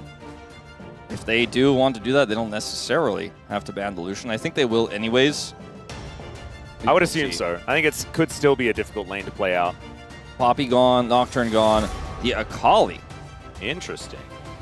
Counterpick to a few different champions in this meta, but some of them are removed already. Azir, be a big question mark if we did see that one come through. Ooh. Extra damage on the Q. Haha. It's not really much of a buff, Yeah, it's not doing that well. though we haven't really seen him back yet just yet. But it might be that the Emperor does come back a little bit later. So the Jarvan still hasn't been played yet, which is rare to make it to 3 games like this. That could also be a consideration here for D+ on the ban list. Renekton. We are playing Ambassador, I guess. Probably. This will be the Lucian ban if they are going to go for it. Alternatively, something completely different. The Jarvan I mentioned. All right. So Jarvan does come down. It's hard to pick Ashe, right? There's no Seraphine and no Lulu available. So that is not really much of an option. Sivir first pick for GENG. Whoa, that'd be crazy. I don't think so. I think D+ would be happily able to just pick a Kalista Renata, though, if that was the case. A first pick Kalista might actually be enough. We have seen Ashe Renata as far as a Renata denial is concerned, but that was a while ago. We have so much focus on the bottom lane just to give everyone the update because GENG have first picks, they get a prio pick and then lock up their duo right afterwards as a snap. That's one of the many reasons why you would want to go for first pick. So we'll see what they do opt for. Lucian is available, but they're going to look for the Syndra, so we understand the Akali ban now. All right. Even though it's really good into Akali in the early levels. The Jace. All right, they banned the Cassante so that they could pick up the Jace. Now that Olaf is gone, there are quite a few things that you'd want to play into the Jace that have now been removed. Also, Yorick with a Syndra comp doesn't feel that great. It's not impossible to play, but it can get kind of awkward. As that Lucian, even though it's split here, it feels safe because the Milio denial is pretty tough. So for the first time, it's left up, and for the first time, Smash will have the opportunity to lock that away. It's been respected by GENG in games 1 and 2. And we predicted this right from the Yeah, you knew it was going to happen. You and I both were like, well, I see where this is going. I've cast these two teams against each other enough times to know it's going to be that matchup, and we are going to get it here. And Lucian Milio, I think, will still be a lot of power into this lane. But we know that Ruler and Duro are just so good at playing out the Kalista Renata. I'd be a little bit frightened. They're considering something else here instead of the Milio, or maybe they're just thinking about what they want to ban and want to use some extra time here. But I think the Milio 100% best option here. Yeah, they are going to lock that one away. But now Chovy on the Syndra, very scary prospect. So Yorick can protect it even further as well. Yorick is going to go. We're not going to see that. Yes, I'm going to write that down. I think that's probably the only ban you have to do on the top side. We're not going to see Sion in this draft, I don't think. So it could be Yorick Vayne if you wanted to do that, but I don't know whether Jace is too bothered by a Vayne. Still, we have seen, like, especially Keen has really improved the Vayne play over this year. So it might be worthy of some respect. Curious now, do they ban Talia away from Showmaker? It's not a strong matchup, but does work well with the comp and how it wants to play around this Lucian and the Essence Reaver Spike. Annie, also great choice in terms of just big burst, playing through the Lucian. I think that was their other option, was to go like Annie Wukong or something like that immediately after seeing the Syndra. But now that they decided not to do that, they're not going to have that option. Showmaker, though, obviously has a gigantic champion pool, so isn't going to be too worried. His Twisted Fate, though, has been denied because Keen played it towards the top side. The jungle pool is also super thin in this game, and neither player has picked their jungle just yet. So it's going to get interesting. That Sion is banned, in fact. I was talking about as one of the best answers left available. No Renekton here either, which they banned earlier. It ends up being probably Ambessa here for Keen, I guess, in this draft now. Yeah.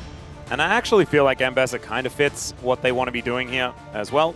Hostile takeover plus the public execution can be pretty deadly. But one more ban, probably aimed at Showmaker here. And no, it will be the Kiana taken away instead. Probably better for both junglers Maybe that Kiana's banned. Maybe you could go for Nefiri now with this draft. I think it works pretty well. The scary thing is bailout. Into all that burst damage, you super all in on trying to kill someone with the Nefiri, and then they just get bailed out and kill you. Oh, Ari's still up. Okay. Zoe, I like way more for zone power. It's a classic. We've seen it so many times in the past into the Syndra. It also means that playing a tank will be really hard. I feel like if they were to go with a very poke-based composition, the Trundle fits in really beautifully. They're going to hold off on that last pick to see what Keen wants to play, and if it is something like an Ornn, you can really kind of cut him in half with that Subjugate. A delicate balance here. The Fury feels like the best bet here for GENG unless they have just a completely off-the-wall pick. That's a Gragas, and that will be locked in. Over to Keen, playing the Fat Man on the top side. I'm starting to wonder if there's like any other pick, like Zed jungle. That Ignore the win percentage, by the way, on the Gragas. That 0% doesn't look great.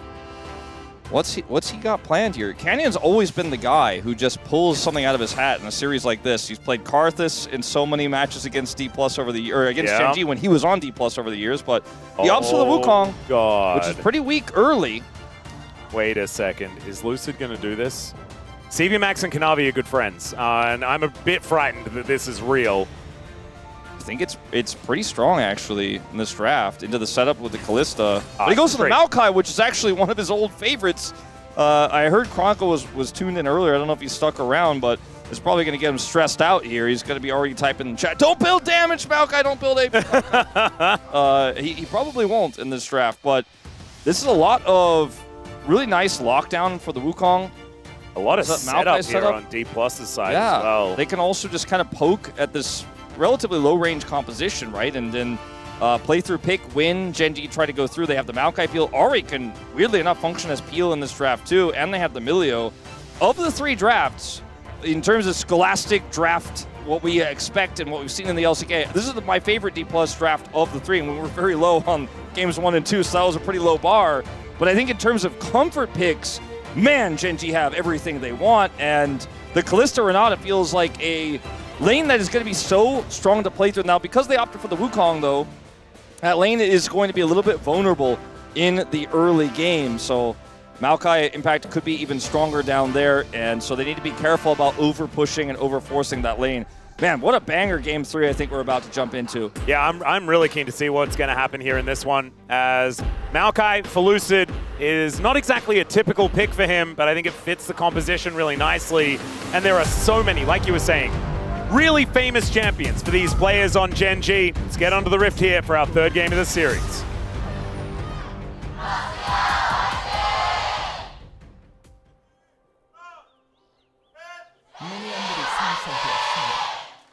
All right, here we are, ladies and gentlemen, onto the Rift for game number 3. Already, this is a bit scary. In they go. Great charm. Connects onto Duro. He has to flash already. In fact, so many summoners already blown here by Gen G, and count them on D+.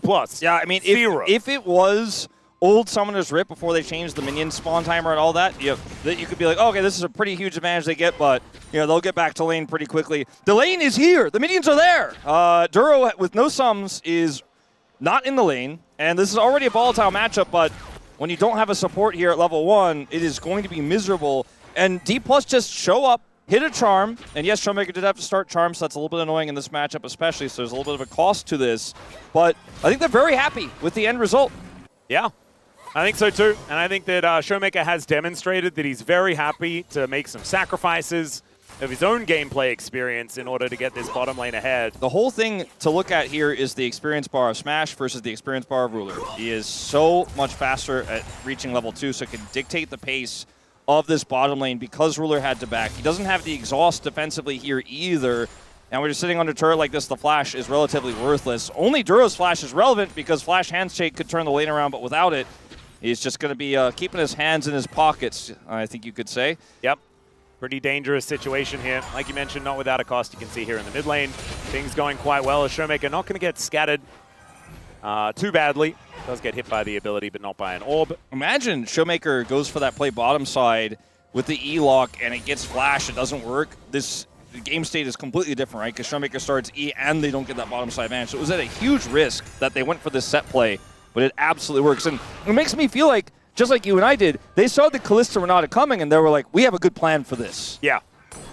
And having a look here, as far as the win rates are concerned, it's not fantastic for D+.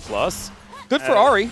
Yeah, Shio on the 4 and 7. We have seen some of his chase performances have left a little to be desired. Outside of the deaths column, he definitely nails that.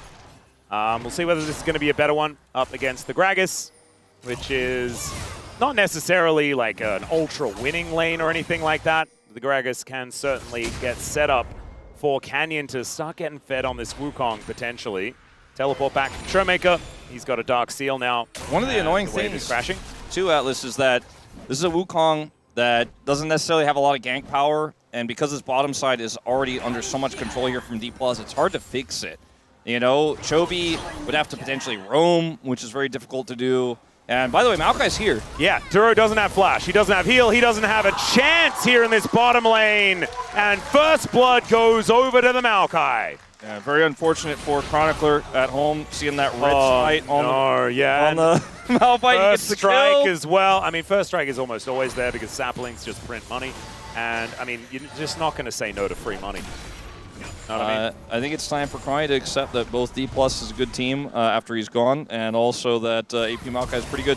Duro gets caught here by the kick, and it's honestly there were like 7 reasons why he was dead there. But yeah, the number one was that you mentioned one that you mentioned, which was like, didn't have flash from the level 1 play, and so down he goes, and it's all coming up blue in these lanes here outside the mid lane where Showmaker started E, but even he has stabilized here. Yeah, actually pulling back a fair bit of control as both mid laners had teleported back. Chovy is still a wave in advantage. Will hit level 6 first as well, and somehow manages to find that scatter. That was very cute.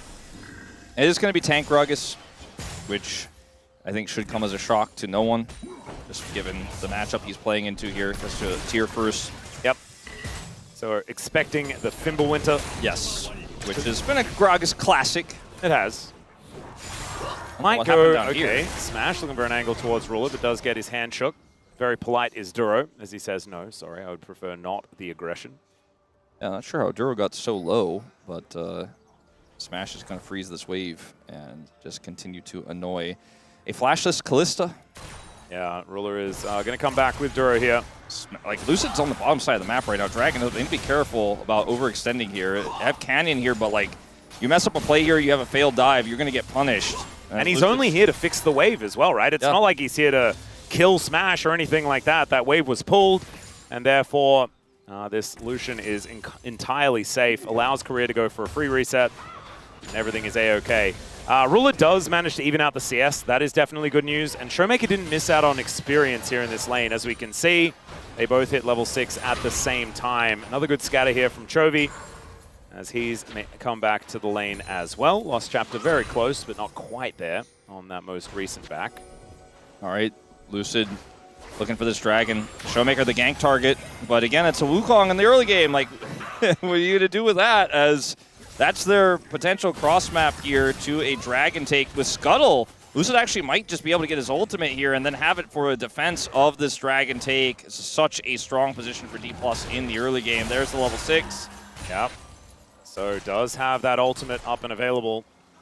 D+ will be able to slink back into the fog of war here. Duro and Ruler are just trying to hold the wave momentarily. They are going to give up on it. You can see Chovy came on over, trying to roam out of that mid lane, but you should be very careful about doing so. He gets caught by a Maokai ultimate. He's going to get charmed. He's going to get burst down by this early game Lucian. Yep. Cheeky Mountain to come on through for Drake #1. Next one is going to be a Chemtech. Could theoretically be an Ocean Soul, which would be not the greatest here for D+. But otherwise, they are some pretty juicy ones. Pretty decent for their side lane power, I guess. True. But like you said, that's the worst of a list of great ones. All right. D+ retaining some control. I feel like this is the most early game power D+ have had as far as priority and lanes are concerned. And sometimes in the Legend group, that's how games are won. Oh, you won the lane, you got map control. That's as simple as it gets oftentimes. But D+ turned the narrative of that a little bit in Game 1 and Game 2 in a massive way. And now in this third game, it's the first time they're playing from advantage. And you and I were talking about it, you know, what could this team look like if they had drafts that were considered a little bit more standard? We didn't see that in this third game, that's for sure, but with the Maokai coming through and the Jace Prio here. But what would it look like if they were ahead? Because from behind, they've looked real good today. And this will be the first time where they get to be the oppressors. And you know what? They have fumbled leads before as well. So we're maybe not, you know, it's the counting chickens situation this time. Yeah, I mean, I'm not trying to say this game is done by any means, but is it pre-8 minutes, a 1,200, 1,300 gold lead here for D+. And we've talked a lot about the underdog prowess of this team, but we haven't spent that much time overdogging. Yeah, what's the overdog prowess like? I think only Ox is the overdog master. His career's in trouble. Yeah, he might actually have to flash to get out of this. Oh, great fire kick onto Canyon. As soon as the Nimbus Strike is down, the ability to close the gap is a little bit more difficult. If Canyon Cyclone's there for a flash, they might just lose all sort of control over the top sides. Lucid's here in mid. Yeah, flash twisted advance does come in, pushes Chovy back right into the charm. And now the ulti to follow up. Absolutely no way out here for this Syndra. And Lucid is 2 for 2 on the ganks so far this game. Craziest thing is if Lucid doesn't ult there, I'm not even sure if he needed to. Might be able to make it play topside right afterwards. But he does do it just to secure, make sure Chovy has no out there. And Canyon spotted on a ward. Yeah, it does go in with the Cyclone though, as now Smash might get hit with both of them. Uses the barrier, gets over the wall, and takes down Canyon there with the culling. Teleport brings Showmaker in as well, and I don't think they're going to be able to punish Smash too much, especially with that red buff that he just picked up. Okay, this is starting to get to be too much here. Chovy had TP, but he didn't commit to try to match the of Showmaker's because I don't think he was aware of it. As we'll watch this play again, Lucid, I think they expected him to go for a contest on the Grubs, but he just went straight to mid here and has an incredible Maokai early game. The ultimate here guarantees that Chovy can't walk it off or look for a second scatter there to buy additional space. Canyon flashes to die here on the chase on the Smash, who has his dash. So he just, right over the wall, Canyon flashes, but has nowhere near the damage. Yeah, Korea actually getting the ulti off to make sure that he stays alive. Bit unfortunate there for Canyon. Smash gets to keep flash, and Canyon loses his, which is one of the best engage tools that is on this comp here for the side of GENG is the, you know, Trickster, Flash, Cyclone, extend that range to get on top of the carry, who still has Flash, by the way. Now you don't have yours, so It's just like a set of disadvantages for GENG. I mean, it's stacking up. It's a long list right now. Now we have Smash on his lonesome, trying to defend this push from Ruler and Duro. GENG are not out of this one just yet. We know what Ruler and Duro are capable of with this combo, and they now have the Fate's Call, as well as that hostile takeover, in case anything is going to occur. But Smash is very strong, very, very close to his Essence Reaver. Both him and Ruler are actually getting closer and closer to their first items. Just need to get that Ether Wisp and to complete it for Ruler to put together his Static Shiv. As all right, Canyon moving towards his top side. Doesn't have Flash like you were talking about for 2 seconds until the Cyclone. Might be able to pay Shiu a visit, and does decide to go in. There is the cast. Shiu is going to try and boop them back. Goes for the flash, but the Cyclone is going to be able to take him down. And Canyon just had to make sure that he waited out the ultimate and then transfers that into a kill. Yeah, Shiu doesn't have teleport, so this is a huge win for GENG, as they also have Ruler lane swapping top here. Keen has TP to catch the wave bottom lane, so they're winning on both sides of the map here, frankly. As you can see, that TP being used by the Gragas right now after he picks up Merc Treads to head down and defend. Should be able to catch all of this wave since there's a cannon wave. Smash is still going to try to pressure and get plate gold. Showmaker's here, though. They want to punish this play. It's going to force a reaction from Chovy, but he might be too late. Yeah, there's the charm connecting immediately onto Chovy as the culling comes down, and now the resets start to come in. Both of them just die immediately after the teleports. And it's like everything that GENG does in this series, it seems like feels safe enough. Surely they won't push the envelope. Surely they won't try to look for the outplay. We're totally set. We've got a TP on our Syndra. If they try to dive, Chovy's there for the support, but it just isn't going to happen. Now, Shiu steps a bit too far up here and then tries to get cute with the hammer there and then trying to flash back to turret, but Canyon was able to suss it out. And here, Chovy knows he has TP, so he's like, all right, well, surely they won't go for this. But look at this angle. Charm hits onto Chovy. I think that might not have even necessarily been intentional, but if it was, it's incredible. Either way, they stopped the Syndra from doing anything. I mean, they just can't play the game. Like, Chovy arrived and then couldn't do anything. 3 Cloud Souls in a row! Oh my god, it's the best day of League of Legends all year. Yeah, it's pretty good. It's so windy.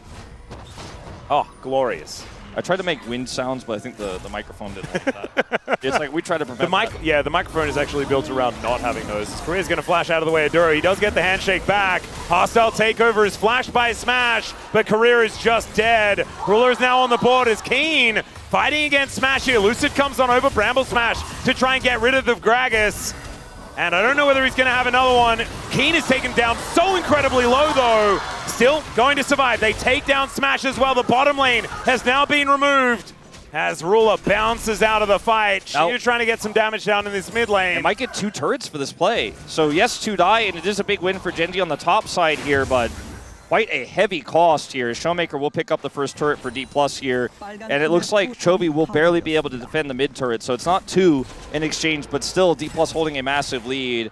This is a little bit disrespectful here, I think, for Career and Smash. The Fate's Call comes through, forces the flash, but then shortly afterwards, Duro flash handshakes as the hostile takeover. Smash plays as well, flashes early, but now doesn't have any defensive options here for the cask that comes through from Keen.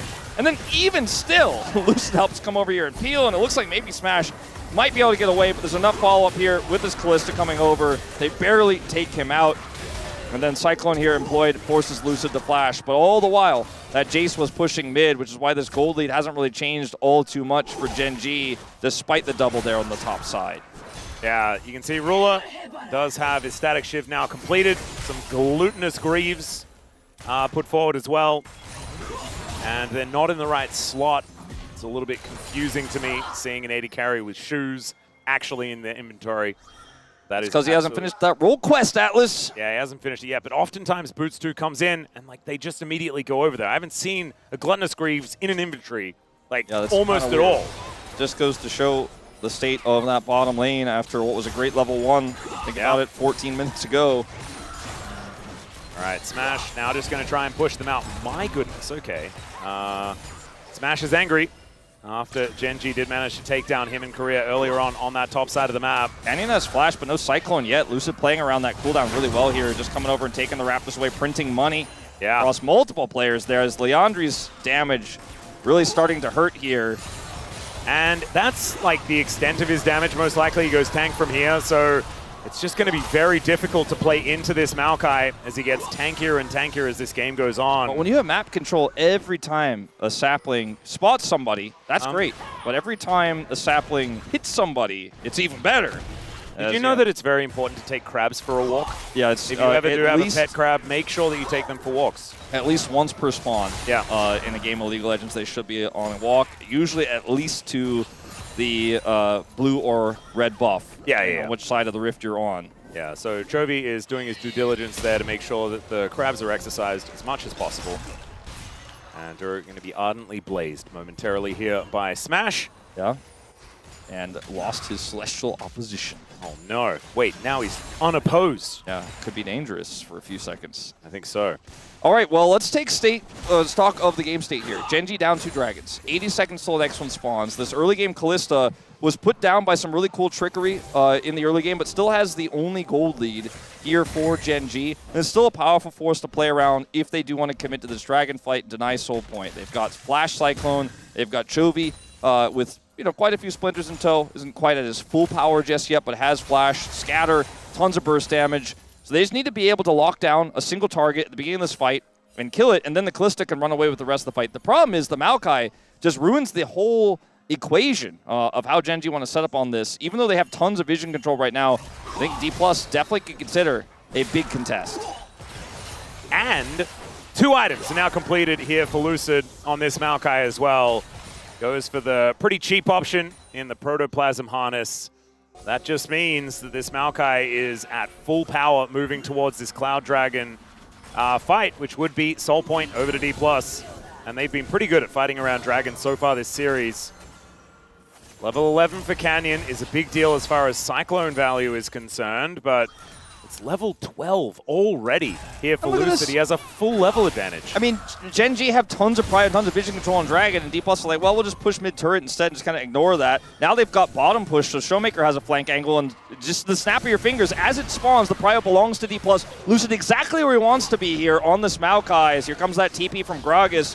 And that's enough to get them away for now. They're just going to push mid-turret instead. This 2-Drake lead here is being played through incredibly well here by D+, trying to threaten that top turret. And Shiu still has that TP, so can join if they want to fight. Looks like they're just going to take the turret, let the Dragon go. Yeah, it's going to be a trade as Kane tries to body slam forward. Lucid looks to try and see whether he can keep himself alive. Tries to get out, but it's not going to work. That is the sticks pulled out by Ruler and a dead tree on the side of D+. Showmaker just down here on this bottom side, trying to get pressure. Shiu doing the same thing, top side of the map, but they're not at the turrets. And yes, they'll get rid of some waves, but it's still not exactly the greatest. Remember the fumble that D+ had in Game 2, where I was like, oh, they have so much control, and they had the soul point, and then they still fought for some reason instead of using their map. This time they just used the map. This time they let the Dragon go. Sure, Lucid dies as well because he has to posture like this to make sure that that GENG can't defend those sides, but Showmaker gets tons of time. They get the top turret for the Jace. I think this is a win for both teams, but for D+, I think given the game state and the power of this Callista in the mid game and the comp with the Cyclone at the ready there, it was definitely the right call to say, you can have that, we'll get something else. For GENG, they absolutely needed to group and take that. So both teams, mission accomplished, so to say, and we're at a basically even game state. This is where we were right before because of it. Yeah, it's not exactly leaning one direction or the other. Still that 2,000 gold advantage over to D+. Those couple of extra dragons at their disposal. Such a powerful game state here for Lucid, who gets his harness, which is really cheap, even though it's been nerfed heavily because of that. But because he has such a lead, he can afford both Leandri, so he's kind of doing a little bit of damage, and also a little bit tankier, a little bit difficult to kill. We'll see what happens in the next fight where he actually employs his ultimate, looks to actually try to turn the tide, because they have so much control now over the top side of this map, and they're just continuing to push Showmaker into sides. And with all this shadow of the rest of the team, D+ are just forcing this awkward game state where, like, Ruler doesn't want to interact with Lucian. And on the other side, Canyon doesn't really have a cross map to play. The Jace has kept the wave where he wants it. It's just the macro here for D+ right now gives him such an advantage as here comes Smash. Yeah, there's the culling onto Ruler and Duro. Duro is going to tank up part of it, but that Celestial opposition pops, and then the double tap does so much to get rid of him. Great charm connects here from Showmaker on this top side. His Orbit Deception does go wide, but that is a one trade for the Ahri. I mean, it just made Canyon look like he was AFK because he's trying to help out the Gragas push bottom lane, but Jace plays so defensively, and the fact that Lucid's standing around here allows Smash to like push forward and take out Ruler's health bar and get more damage done onto the turret. Honest potentially. Okay, Keen not going to be able to find a cask or anything like that. Could theoretically have tried to flash to get into position, but things were dark on that side of the rift. And Baron did just spawn. Oh dear. Yeah, Duro does have flash available, so Twisted Advance is a little scary. I like using the Herald here to kind of advance forward. It makes it very safe for Lucid to walk forward. He doesn't have flash. And they're just going to try to charge into this inner now. Showmaker shows up, denies a blast cone entry, and comes in. Yeah, Charm connects onto Duro, that newly completed Leandri's. Now giving him 2 items, but not exactly massive damage onto Duro here. Still they get the charge onto the inner turret. That gold lead is increasing. Look at how many people have to group to defend D+'s push. And then, where's Shield? Oh, now he's not letting the wave crash through. Now he's actually pushing that bottom wave to get full vision on the bottom side of the map, to force the Gragas to show then onto vision. And now D+ can rinse and repeat. They have vision control around Baron right now. They know obviously that GENG aren't there, but the GENG don't know how much vision, they don't have vision of Baron at all or that river, so it's a little scary when you're at this game state. 90 seconds till the dragon spawns here, and that's, I think, going to be a big turning point in this game. I don't think either team can threaten Baron or anything like that at this point. It's really going to be about that dragon, but so far the push and pull here for D+ on the map has been great, and GENG have been doing their best to try to regain control of mid and sides, but they have not been successful. Not just yet. Smash pretty close to 3 items, but so is Ruler. And both of them will be completing some armor penetration coming up here very, very shortly. And I think Ruler is quite dangerous. Does hit that 2-item spike that we talk about with the Callista. Rage Blade being completed. And Terminus should be done relatively soon. Same as that mortal reminder here for Smash that is going to be coming in shortly. The scariest person on the Rift for me right now is Lucid. He has so many ways he can either start a fight for D+, or defend against an attempt from Canyon and Ruler to try to actually win one or get a pick. And with the control that Showmaker has right now, he can threaten this. They instantly ping him on that Ahri flank, and that pushes the mid laners back, Duro and Ruler away. And that map control remains D+'s, as it looked like maybe Canyon wanted to, again, try to look for a collapse onto Shiu, but he also gets vision and then backs away. I really like this Shirelia's purchase from Korea. Yeah. Because there's so many knockups, right? It's all knockups and knockaways and all sorts of stuff like that. Absolutely. And so getting the movement speed to avoid being cast, I think, is actually kind of huge. Here for the Melio, instead of going for the Mikhails, which you would otherwise put together, Keen grabs an Imperial Mandate. It's going to mean that all of those abilities should be coming up a whole lot sooner, based on the fact that most of them have CC. Body slamming all over the Rift, perhaps. As Shock Blast now from Shiu. This pincer maneuver, let's see whether it works as Lucid throws down the ulti. No soul available for DK, but can they win the fight? That's the question. Exhaust onto Shiu in that backside as Showmaker gets over the wall, bounces back again. Shiu going to be taken down as Ruler, looking for the angle. Will the bailout work? No, it will not. The scatter a little later now. Smash at full health, looking to clean up the battlefield. Canyon slinking away, and Showmaker, he's got one more charge. Can he catch up to this monkey? I don't think so. He might be able to, is he going to be able to get the execution? That is the question. As there he goes. Smash able to pick up the kill. Bought some time, at least. Well played there by Canyon, but all it really gets him is an extra plate for his mid laner, as this turret is still pretty healthy this late into the game. The way this fight is played is so difficult for GENG because they're dealing with two fronts. They're dealing with this push through from Lusa, which is impossible to punish. You see the great charm onto Keen. He tanks up so much damage, but he can't actually get any agency here, any power for Ruler. Ruler's like, I'm trying to find a good target to kill. Finally, they get that Jace, but that's it. By the time he goes down, Ruler's bailout is not going to work. Chovy's positioned well, but that means he can't actually set up the bailout there. Wait. He's the last one to die. Baron, all right. Baron on the guards. Lucid's ult's back up. Yeah, so Lucid might be able to actually play some keep away with this ulti. Throws it down. There's the casting from Kane trying to make the big play. Shiu gets a huge heal, but it's not enough to keep him alive. That's going to be Lucid locking down the Baron, and now the Twisted Advance. The Culling's there as well, and down goes Ruler. D+, look at these resets for Showmaker as he bounces around the battlefield, and I think they've done it again. It looks like D+ are going to take down GENG.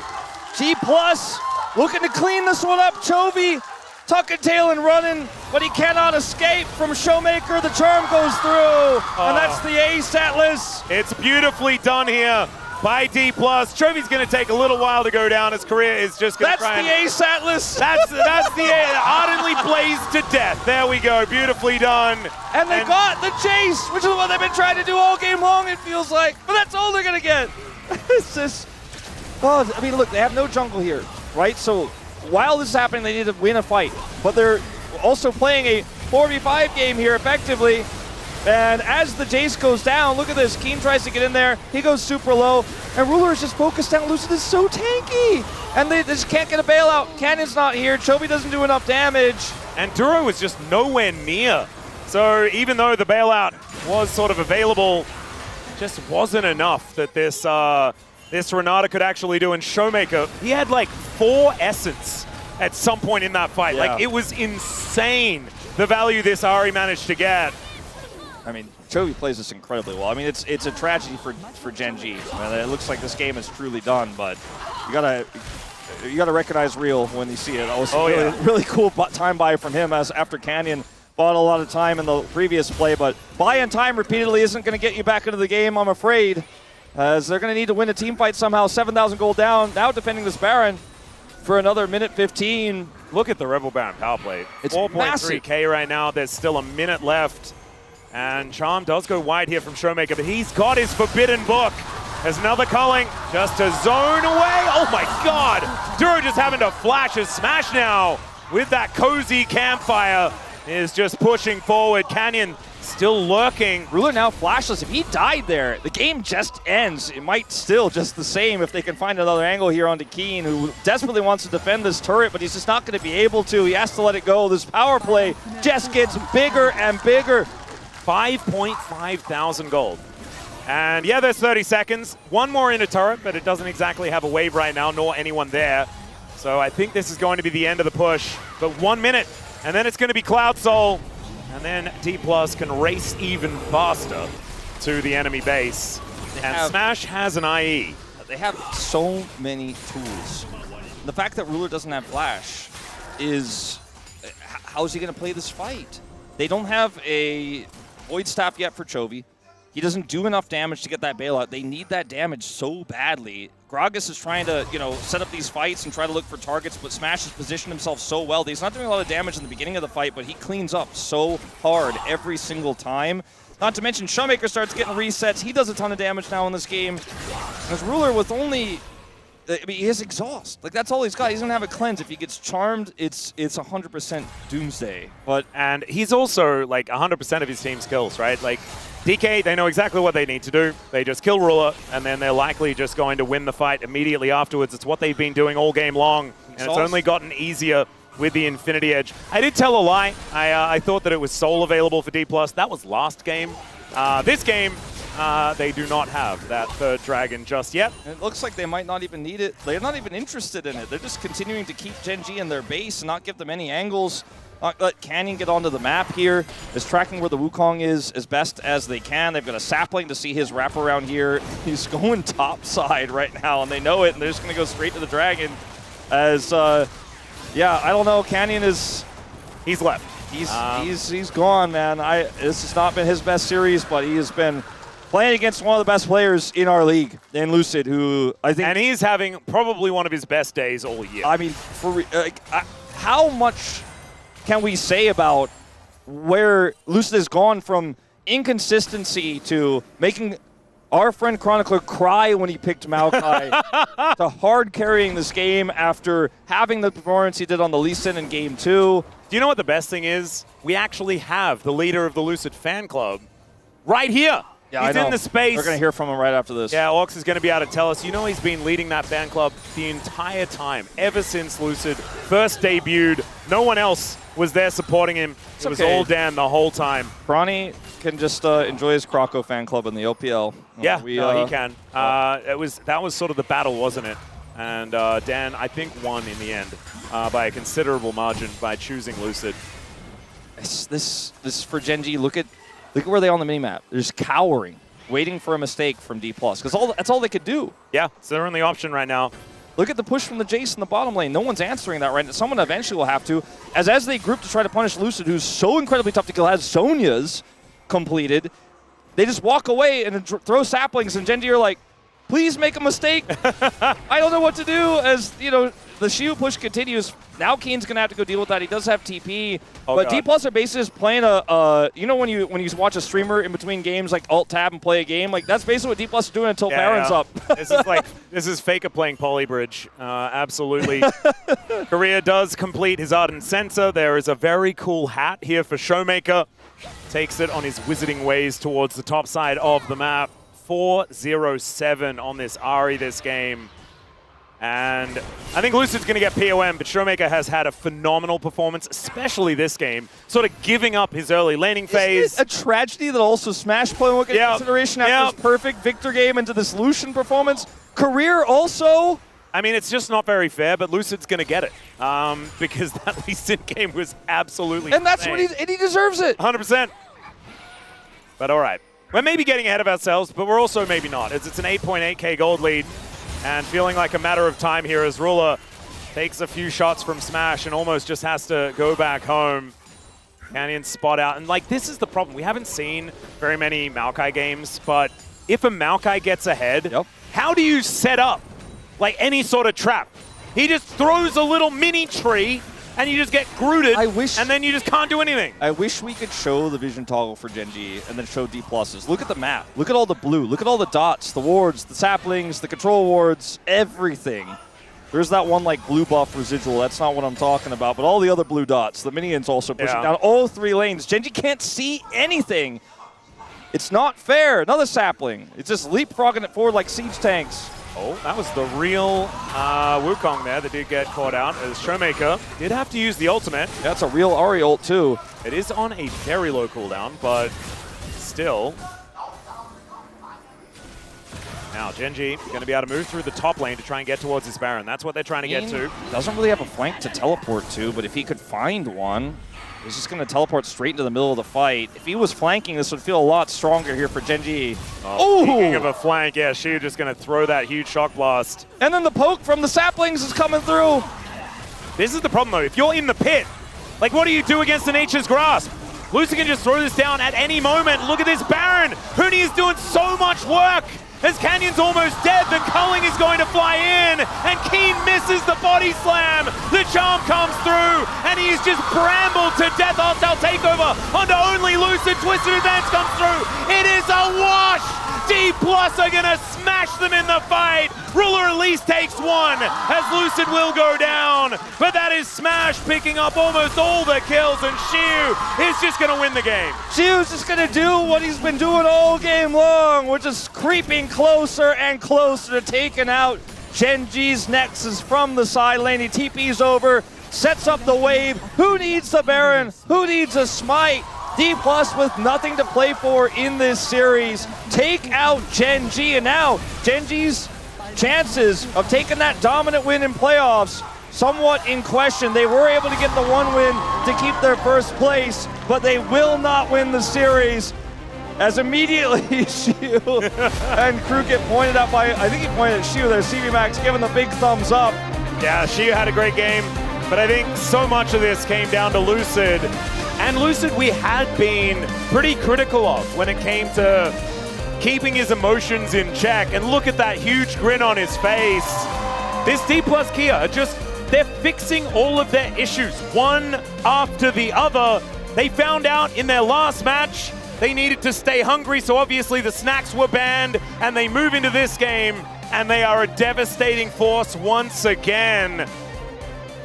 I'm always in awe when we see a team play this well, when you have a draft that comes together around a level 1 charm, right? Like the level 1 charm from Showmaker warped the entire early game. Like that was the first of the dominoes, the butterfly effect, whatever you want to call it. This is the end. That's the last domino that fell down. Showmaker blowing a kiss. Yep.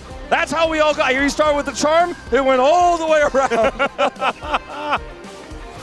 All right. Yep. Smash having a great game today as well. Here in this second one, his Victor was fantastic, as it always is. Like, it's the only guy that we can really talk to as far as like being able to win in the bottom lane on Victor. And I really hope that there is like an array of votes, but Lucid wins POM. That's what I feel like the right way for this to go is. But I wouldn't be surprised if Showmaker picked it up. I wouldn't be surprised if Smash picked it up. This was just a pretty incredible turnaround for D+. It's kind of been the story of D+ over the years is they have a great start and then they fall apart, right? They're not able to continue to adapt. They always have a good read early. And this has been the case across multiple different coaching staffs right before CV Max took the helm. And it was the case even when they were dominant and winning international events. Like, they had a great start. Then they were able to finish it off. Then they were able to control the game. And they had a team full of veterans back in the day. You know, players like Khan returning to Korea and playing on the top side. You've had so many different AD carry veterans across the years, including Deft in the bottom lane down there, aiming down there. But it's this roster of Showmaker and his daycare he's running here with CV Max that started off the year pretty decent. Went all the way to Hong Kong, right? Were able to perform really well in LCK Cup, but then went to EWC, took the whole thing. Sure, didn't do anything in Kespa Cup, but they didn't play this roster there at all. Nope. And then focused on the LCK. Now they're focusing in on playoffs here. They beat GENG at the last hurdle of regular season. It doesn't change their standings at all. But when you watch the way they play, when you watch the performance here, when you watch the strategy, it gives you hope that maybe D+ are going to go all the way this time. And it also gives you hope that the 4 teams we're sending to Worlds could be absolutely devastating. Like, we know that Bro are definitely going, but who joins them, you know? And D+ Kia looking absolutely fantastic. HLE have already qualified, and we think that GENG can probably turn it around, but maybe T1 can also be able to just ride that momentum after winning a telecom war just yesterday, even if it was closer than other people would expect. But look at these grins, look at these faces. So many of years we've had in the LCK when we have our seeds going to Worlds, whether it's 3 or 4. You've got GENG and T1 and their stylistic differences, and then a third or fourth team, third and fourth team that are just worse than them. Yeah, basically the same. But this year you have 4 and 5 different identities in the Legend group, and obviously 4 of them looking a lot more likely to go to Worlds than KT right now, but even KT surprised everyone last year. It's just a good time to be an LCK fan. The fact really that our is. predictions were so poor over the last few weeks, I think showcases that form on the day matters a lot, and how you can adapt and how you can change and how you can grow changes a lot.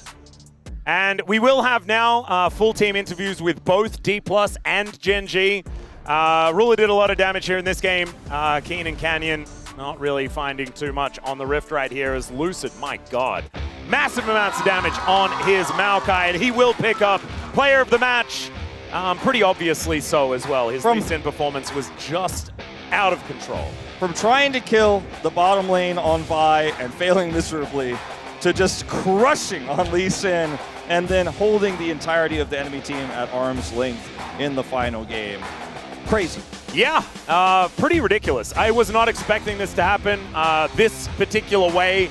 Kind of thought that D+ would be able to win one series this week. I chose the wrong one, but it is good to see them put the right foot forward heading towards playoffs. I think this team is going to be deadly in those best of 5s, especially with how well they've been able to ride momentum and also swing momentum back in their favor despite losses early in series. I think because of that, this team has just become incredibly strong in comparison to what they were before when it was the mental that seemed shaky. Yeah, when we have incredible stuff. Playoffs with all of these teams, including Bro, well, play-ins with Bro. Maybe Bro make playoffs, we'll see. I mean, they should. And then we got 4 of these teams going to Worlds. We're just going to see so many banger best of 5s the rest of the year. Maybe it turns out Nations Cup is just Nation Cup. That one got canceled, but this one is the one where they're like, we could have several different teams from Korea playing against each other in Korea. Yeah, and at least we'll have Asia games as well. That's true. That we can check out this year at the same time. It's not going to be the whole world, but at least you get some Asian games to come on through here.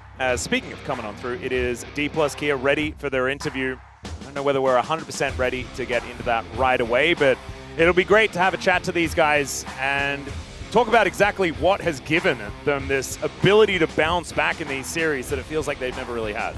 I'm just looking at myself on cam. My hair turned into a bird's nest after that series, and I think it's warranted. Yeah, it's all right. We can fix that up going into the next one. Now it's time to head over to the interview. Here's Dear for the translation. Thank you very much, guys. This is Dear for the team interview translation after the 2026 LCK D plus Kia versus GENG's Saturday Showdown. We have Shiu, Lucid, Showmaker, Smash, and Career. 네, 먼저 시우 선수와 인터뷰 나눠보겠습니다. 시우 선수. First, let's have a chat with Shiu. 탑으로서 오늘 승리와 함께 정규 시즌을 As the mountain of D plus Kia, as the top laner, you're able to close out the season with a win. How do you feel? 벌써 시즌 마무리했다는 게 일단 믿기지 않고. I mean, it's just so surreal that the season has already ended. 시간이 갔다는 게 And time just really flew. Just means that we stayed very, very busy. Just being able to celebrate the last match with a victory. I feel like that is going to leave our fans with a great memory to look back on. And Shiu, in rounds 3 and 4, you were the #1 in terms of top solo kills. And that's just how much impact you have made. So how would you rate your own gameplay this season? I mean, personally, I thought that it left a little bit of disappointment, some regrets, but I mean, as long as my fans keep their expectations up and look forward to my gameplay, I hope that I can repay all of their support. What is your goal moving forward in the playoffs and hopefully going into Worlds? I mean, for this year, I really want to make sure to qualify for Worlds and get as high a point as possible. And I mean, that's going to be winning Worlds, so hopefully that happens. And next, we have Lucid. You have showcased such a jaw-dropping form, and you were the player of the match today as well, so how do you feel about your form? In game 1, I actually died at level 3, but while I was playing, I was thinking to myself, I mean, I usually don't die to something like that. Maybe I just need to kind of wake up. So I kind of locked in games 2 and 3. I was really on the edge of my seat, but I'm really happy that I was able to play really well. And Lucid, you showed such decisive plays this year, and from ganks to engages, it left quite an impression. So what happened? Yeah, I mean, it's really all thanks to my teammates, but at the same time, my head coach, CV Max, had helped me a lot. I mean, even if I had a tough time because of CV Max, I've had a lot of really good memories, and I think it's just all really thanks to my head coach that I got to this point. So any message over to your head coach then? And I want to make sure to prepare well for the playoffs, and hopefully we make it far. And what is your mindset for the playoffs? We'll be starting in the playoffs as 4th place. I'm just really excited to get back on stage and play. Just going up against all the strong teams, I want to make sure that we're able to showcase some great performance and hopefully lift a trophy. And Showmaker, you are the face of D plus Kia, the one club man Showmaker. You have wrapped this regular season at 17 wins. So how do you look back to this season? We have finalized the regular season with 17 wins, and I just feel like it feels really nice that we're able to take a lot of victories, and I want to do well in playoffs. And from EWC, you kept building momentum, and that is all really thanks to you being in the center of it all. So compared to rounds 1 and 2, what do you think was the biggest team-wide area of growth? 레전드그룹 오고 나서 뭐 EWCU랑 I guess personally, after making it to the Legend group, I did feel like, I mean, a lot of our fans thought that we have improved our form, especially in the EWC, but to be really honest, we just played as we normally do, and I think it's just really all thanks to my teammates. My teammates did so well, and that's why they were allowed to, they made me shine even brighter, so I think that's why. 그래도 애들이 좀 큰 And 무대에서는 다들 for the 안될것 같아서 playoffs 걱정은 안 with 되고, the new members, 좀 how are you going to 어디까지 prepare? 올라갈 수 있나 I mean, 좀 my 팬분들이 teammates are 기대해 great. 주시면서 I'm not really 봐주시면 worried 좋을 것 about that. 같습니다. 네, And I hope that our fans keep on supporting us. I'm looking forward to a great performance from us. 네, 이어서 스매시 선수 만나보겠습니다. 올해 D+ Moving on, we have Smash. 정규 시즌을 마무리했습니다. 이번 This is your 시즌 first regular season after joining D+ Kia, so how 멘트를 content 들어보니까 are you 슈메이커 선수에게 행복했어? with the 난 regular 행복했어 season? 라고 또 이야기도 하시더라고요. 행복하셨나요? I mean, we also asked. 일단 We also saw you ask 이렇게 Showmaker, 시즌이 were you happy? 통합돼서 I was 1년 happy. 동안 So 시즌이 what was it like 벌써 for 끝난 you? 게 좀 되게 신기한 것 같고 I mean, it's just 뭔가 되돌아보면 quite 사실 다 shocking 기억나진 that the 않는데 regular season has 일단 오늘 already 이겨가지고 좀 행복한 것 같고 전체적으로 already 보면 뭐 아쉬운 closed 부분도 out 물론 for 많았던 것 us. 같은데 And, you 되게 know, there are a lot 재밌게 of 경기했던 것 moments that I honestly cannot remember the details of, but I think just winning today makes me really happy. I'm sure there's a lot of room for improvement, but I had a lot of fun. 순간은 언제였고 그걸 어떻게 극복하셨는지요? And I'm sure there was a lot of pressure as the main AD carry of D+ 오늘 Kia. So 일색하는 what was the 중에 moment? 힘들 것 같고 What was the 사실 the 뭐 이게 toughest 게임이 moment, and 좀 how were you able 잘 to 안 풀릴 overcome 때도 that? 있고 뭐잘 풀릴 I 때도 mean, in 있고 game 그래서 one today, it was actually 뭐 really 이제 다 기억하기 difficult. 힘들다 보니까 좀 And 잘 안 풀릴 I'm 때도 sure 힘든 것 같고 that, 이제 또 뭐 I mean, it's 팀원들이 너무 obvious, it's 잘해가지고 inevitable that 좀 not all 믿고 games will 천천히 go 해야 as 됩니다. I planned, but since I cannot remember those fine details, I think it's just whenever we 일단 이번에 struggle in game, I guess 하게 되는데 it's just my teammates were 상대하는 always 모든 able to 팀들이 pick 다 너무 the pace 잘하는 up, and I 팀들이라 think we're able to 좀 play it 쉽지 out 않을 것 slowly 같은데 towards a win. 좀 And 벌써 what is your 많이 mindset for the 기대가 되고 playoffs? 되게 재밌을 것 같아가지고 그래도 Yeah, 저희가 I got to 좀 make it to the 준비하면은 playoffs 충분히 this 다 time, 이길 수 and it'll be a lot of matches 기대해 against all the 보겠습니다. great 많은 players, 부탁드립니다. all the 스매시 great 선수였습니다. players and teams. It's not going to be easy, but I 마지막으로 think 커리어 I'm 선수와 just 인터뷰 looking forward to having 나눠보겠습니다. fun. 커리어 선수도 올해 D+ And career. 하면서 첫 정규 시즌을 마쳤습니다. You also joined D+ Kia this year, 인상적이기도 and this is the end 커리어 of 선수의 the 첫 정규 regular 시즌 season. 어떠셨나요? We remember your smiles on camera. Well, how was your regular season? 이랑 같이 게임하게 돼서 너무 좋았고. I mean, just being able to play alongside such an amazing team, including my teammates and the coaching staff. Honestly, everything was really amazing. So, compared to when you first debuted, what has changed the most? I think my mindset 그냥 is 뭐 is what changed the most. 하자, How come? 지면 지지 약간 이런 느낌. I think I just became a lot more accepting. So if I want to just go ahead and play and without any regret, I just tell myself, if we lose, we lose. If we win, we win. 보여주고 싶으신지 궁금합니다. And so, what more do you have to show on stage? I think moving forward, 레전드 그룹에서 이제 데이터를 쌓았기 때문에 이제 프로 I mean, we already have collected a lot of data from Legend Group. I think I just want to make sure that we perform even better in the playoffs. 주장인 쇼메이커 선수에게 And lastly, 드리겠습니다. we will be going back to the captain, 한마디 부탁드릴게요. Showmaker. 이제 오늘 What would you like to 경기로 say 이제 to your fans? 저희가 레전드 그룹 성적으로는 1위가 됐더라고요. With today's 그래서 match, 너무 기쁘고 네, 이제 플레이오프에서도 no, I'm just really 꼭 happy 1위로 that we were 마무리해서 able to finalize 월드, 네, our 1위로 season in the 진출하도록 Legend 하겠습니다. Group with 감사합니다. such a great result. So I want to make sure that we are able to go ahead and, you know, end up finishing the playoffs in first place. That is all from D+ Kia. Please give it up for these amazing players.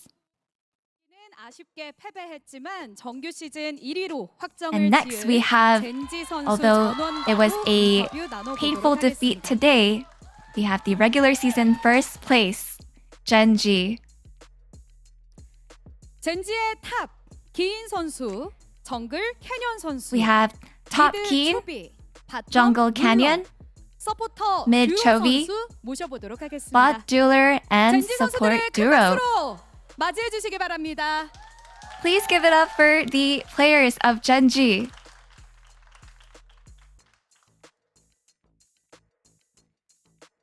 네, 정규 시즌 1위를 확정지은 젠지 선수 전원을 무대 위로 모셔봤습니다. 긴, 캐년, 초비, 룰러, 듀로 선수와 We have the 차례로 regular 인터뷰 season first 나눠보겠습니다. place 먼저 team 긴 GENG. 선수에게 First of all, 질문 드리겠습니다. Keen. 오늘 아쉽게 패배하기는 했지만 1세트 승리를 하면서 Although a 자력으로 regretful 1위를 loss today, but you were 확정지었습니다. able 위로 정규 to 시즌 마무리한 secure 소감 들려주세요. first place of the regular season after winning game 1. So how do you feel?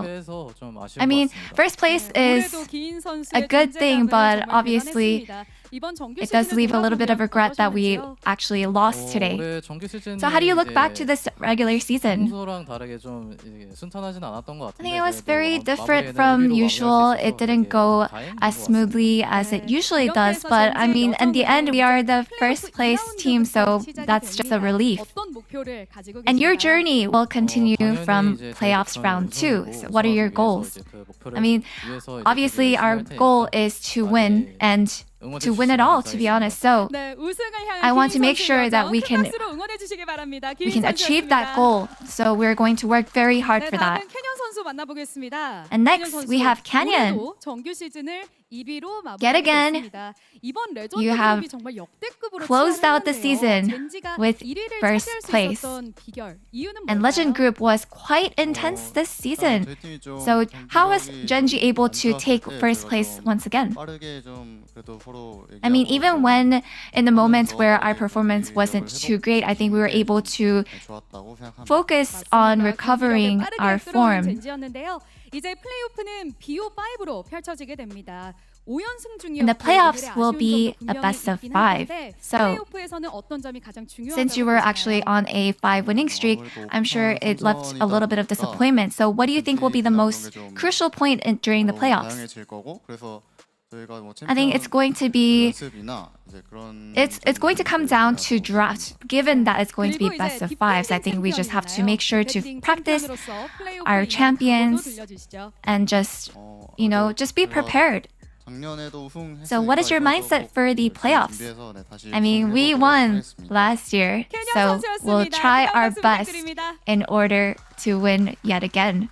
초비 선수 만나보겠습니다. 초비 선수 3년 연속 And 정규 Chovy, 시즌 1위를 달성하게 됐습니다. you were 정말 able 엄청난 to maintain 기록인데요. the 그리고 first 올해도 place 초비 position 선수는 모스트 for 플레이어가 3 years 매치 straight, 선정을 했습니다. which is an 개인적으로 이번 amazing 정규 시즌 achievement. 초비 And 선수에게는 you 어떤 의미가 were also 있을까요? the one with the most POM. So what does this regular season mean to you?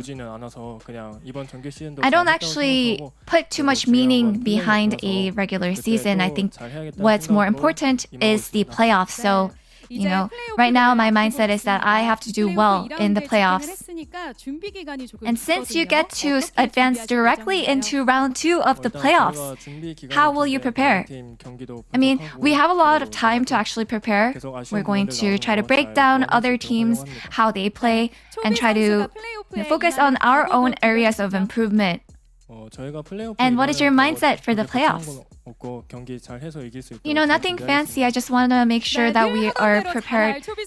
We're well prepared so that we can continue winning. 이어서 룰러 선수 만나보겠습니다.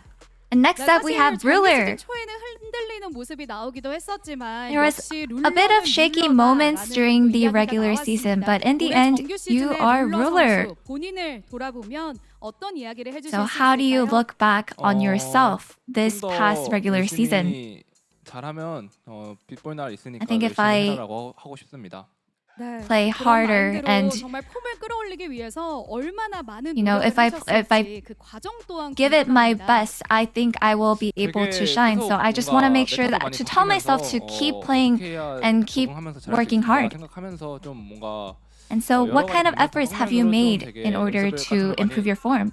했었던 것 같아요. I think because we went through a lot of different meta changes, I just tried to think about how can I actually adapt the best I can. And there's a lot of different ways that I can think about a certain situation. 대단한 기록을 앞두고 있는 기분도 And 궁금합니다. It's been 11 years since you debuted, and it looks like you are approaching 3,000 kills, the first ever for the second one. The second one in the LCK, but the first ever as an AD carry. So, how does it feel knowing that? I mean, if I had achieved that today, I'm sure that my fans would have been really happy. But since we have our journey left, I want to make sure that I can reach the milestone and also make it all the way to the finals. And what is your mindset for the playoffs? I mean, because we were able to end as first place, we are able to start from playoffs round 2. I want to make sure that we work even harder to keep this position. And Duro, as time goes on, it's so evident that you just keep going. So, how do you feel about yourself? Anything that stands out? I guess nothing that stands out in terms of my growth. It's just that this year felt like there's a lot of moments of regret. And so,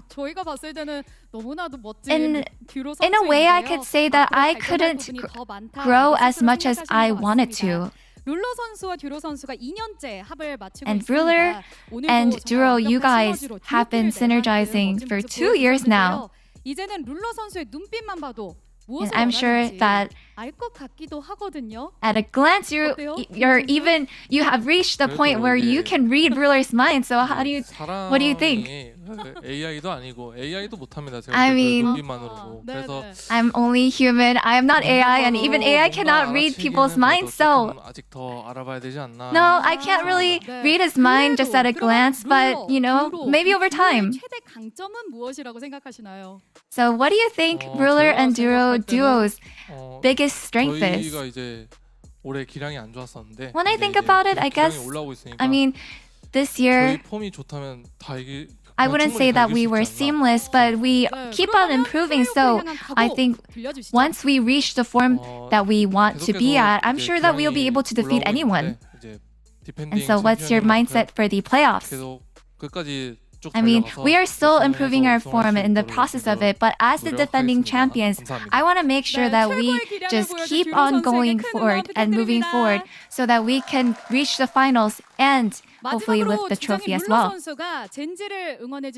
Going back to the captain, Ruler, any message over to the fans?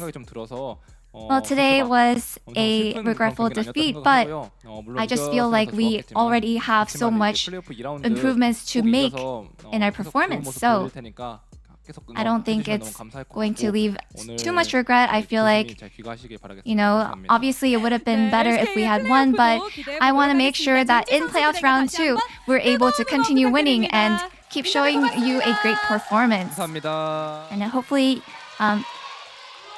farewell and get home safe. And that is all from GENG and back to the desk. Thank you.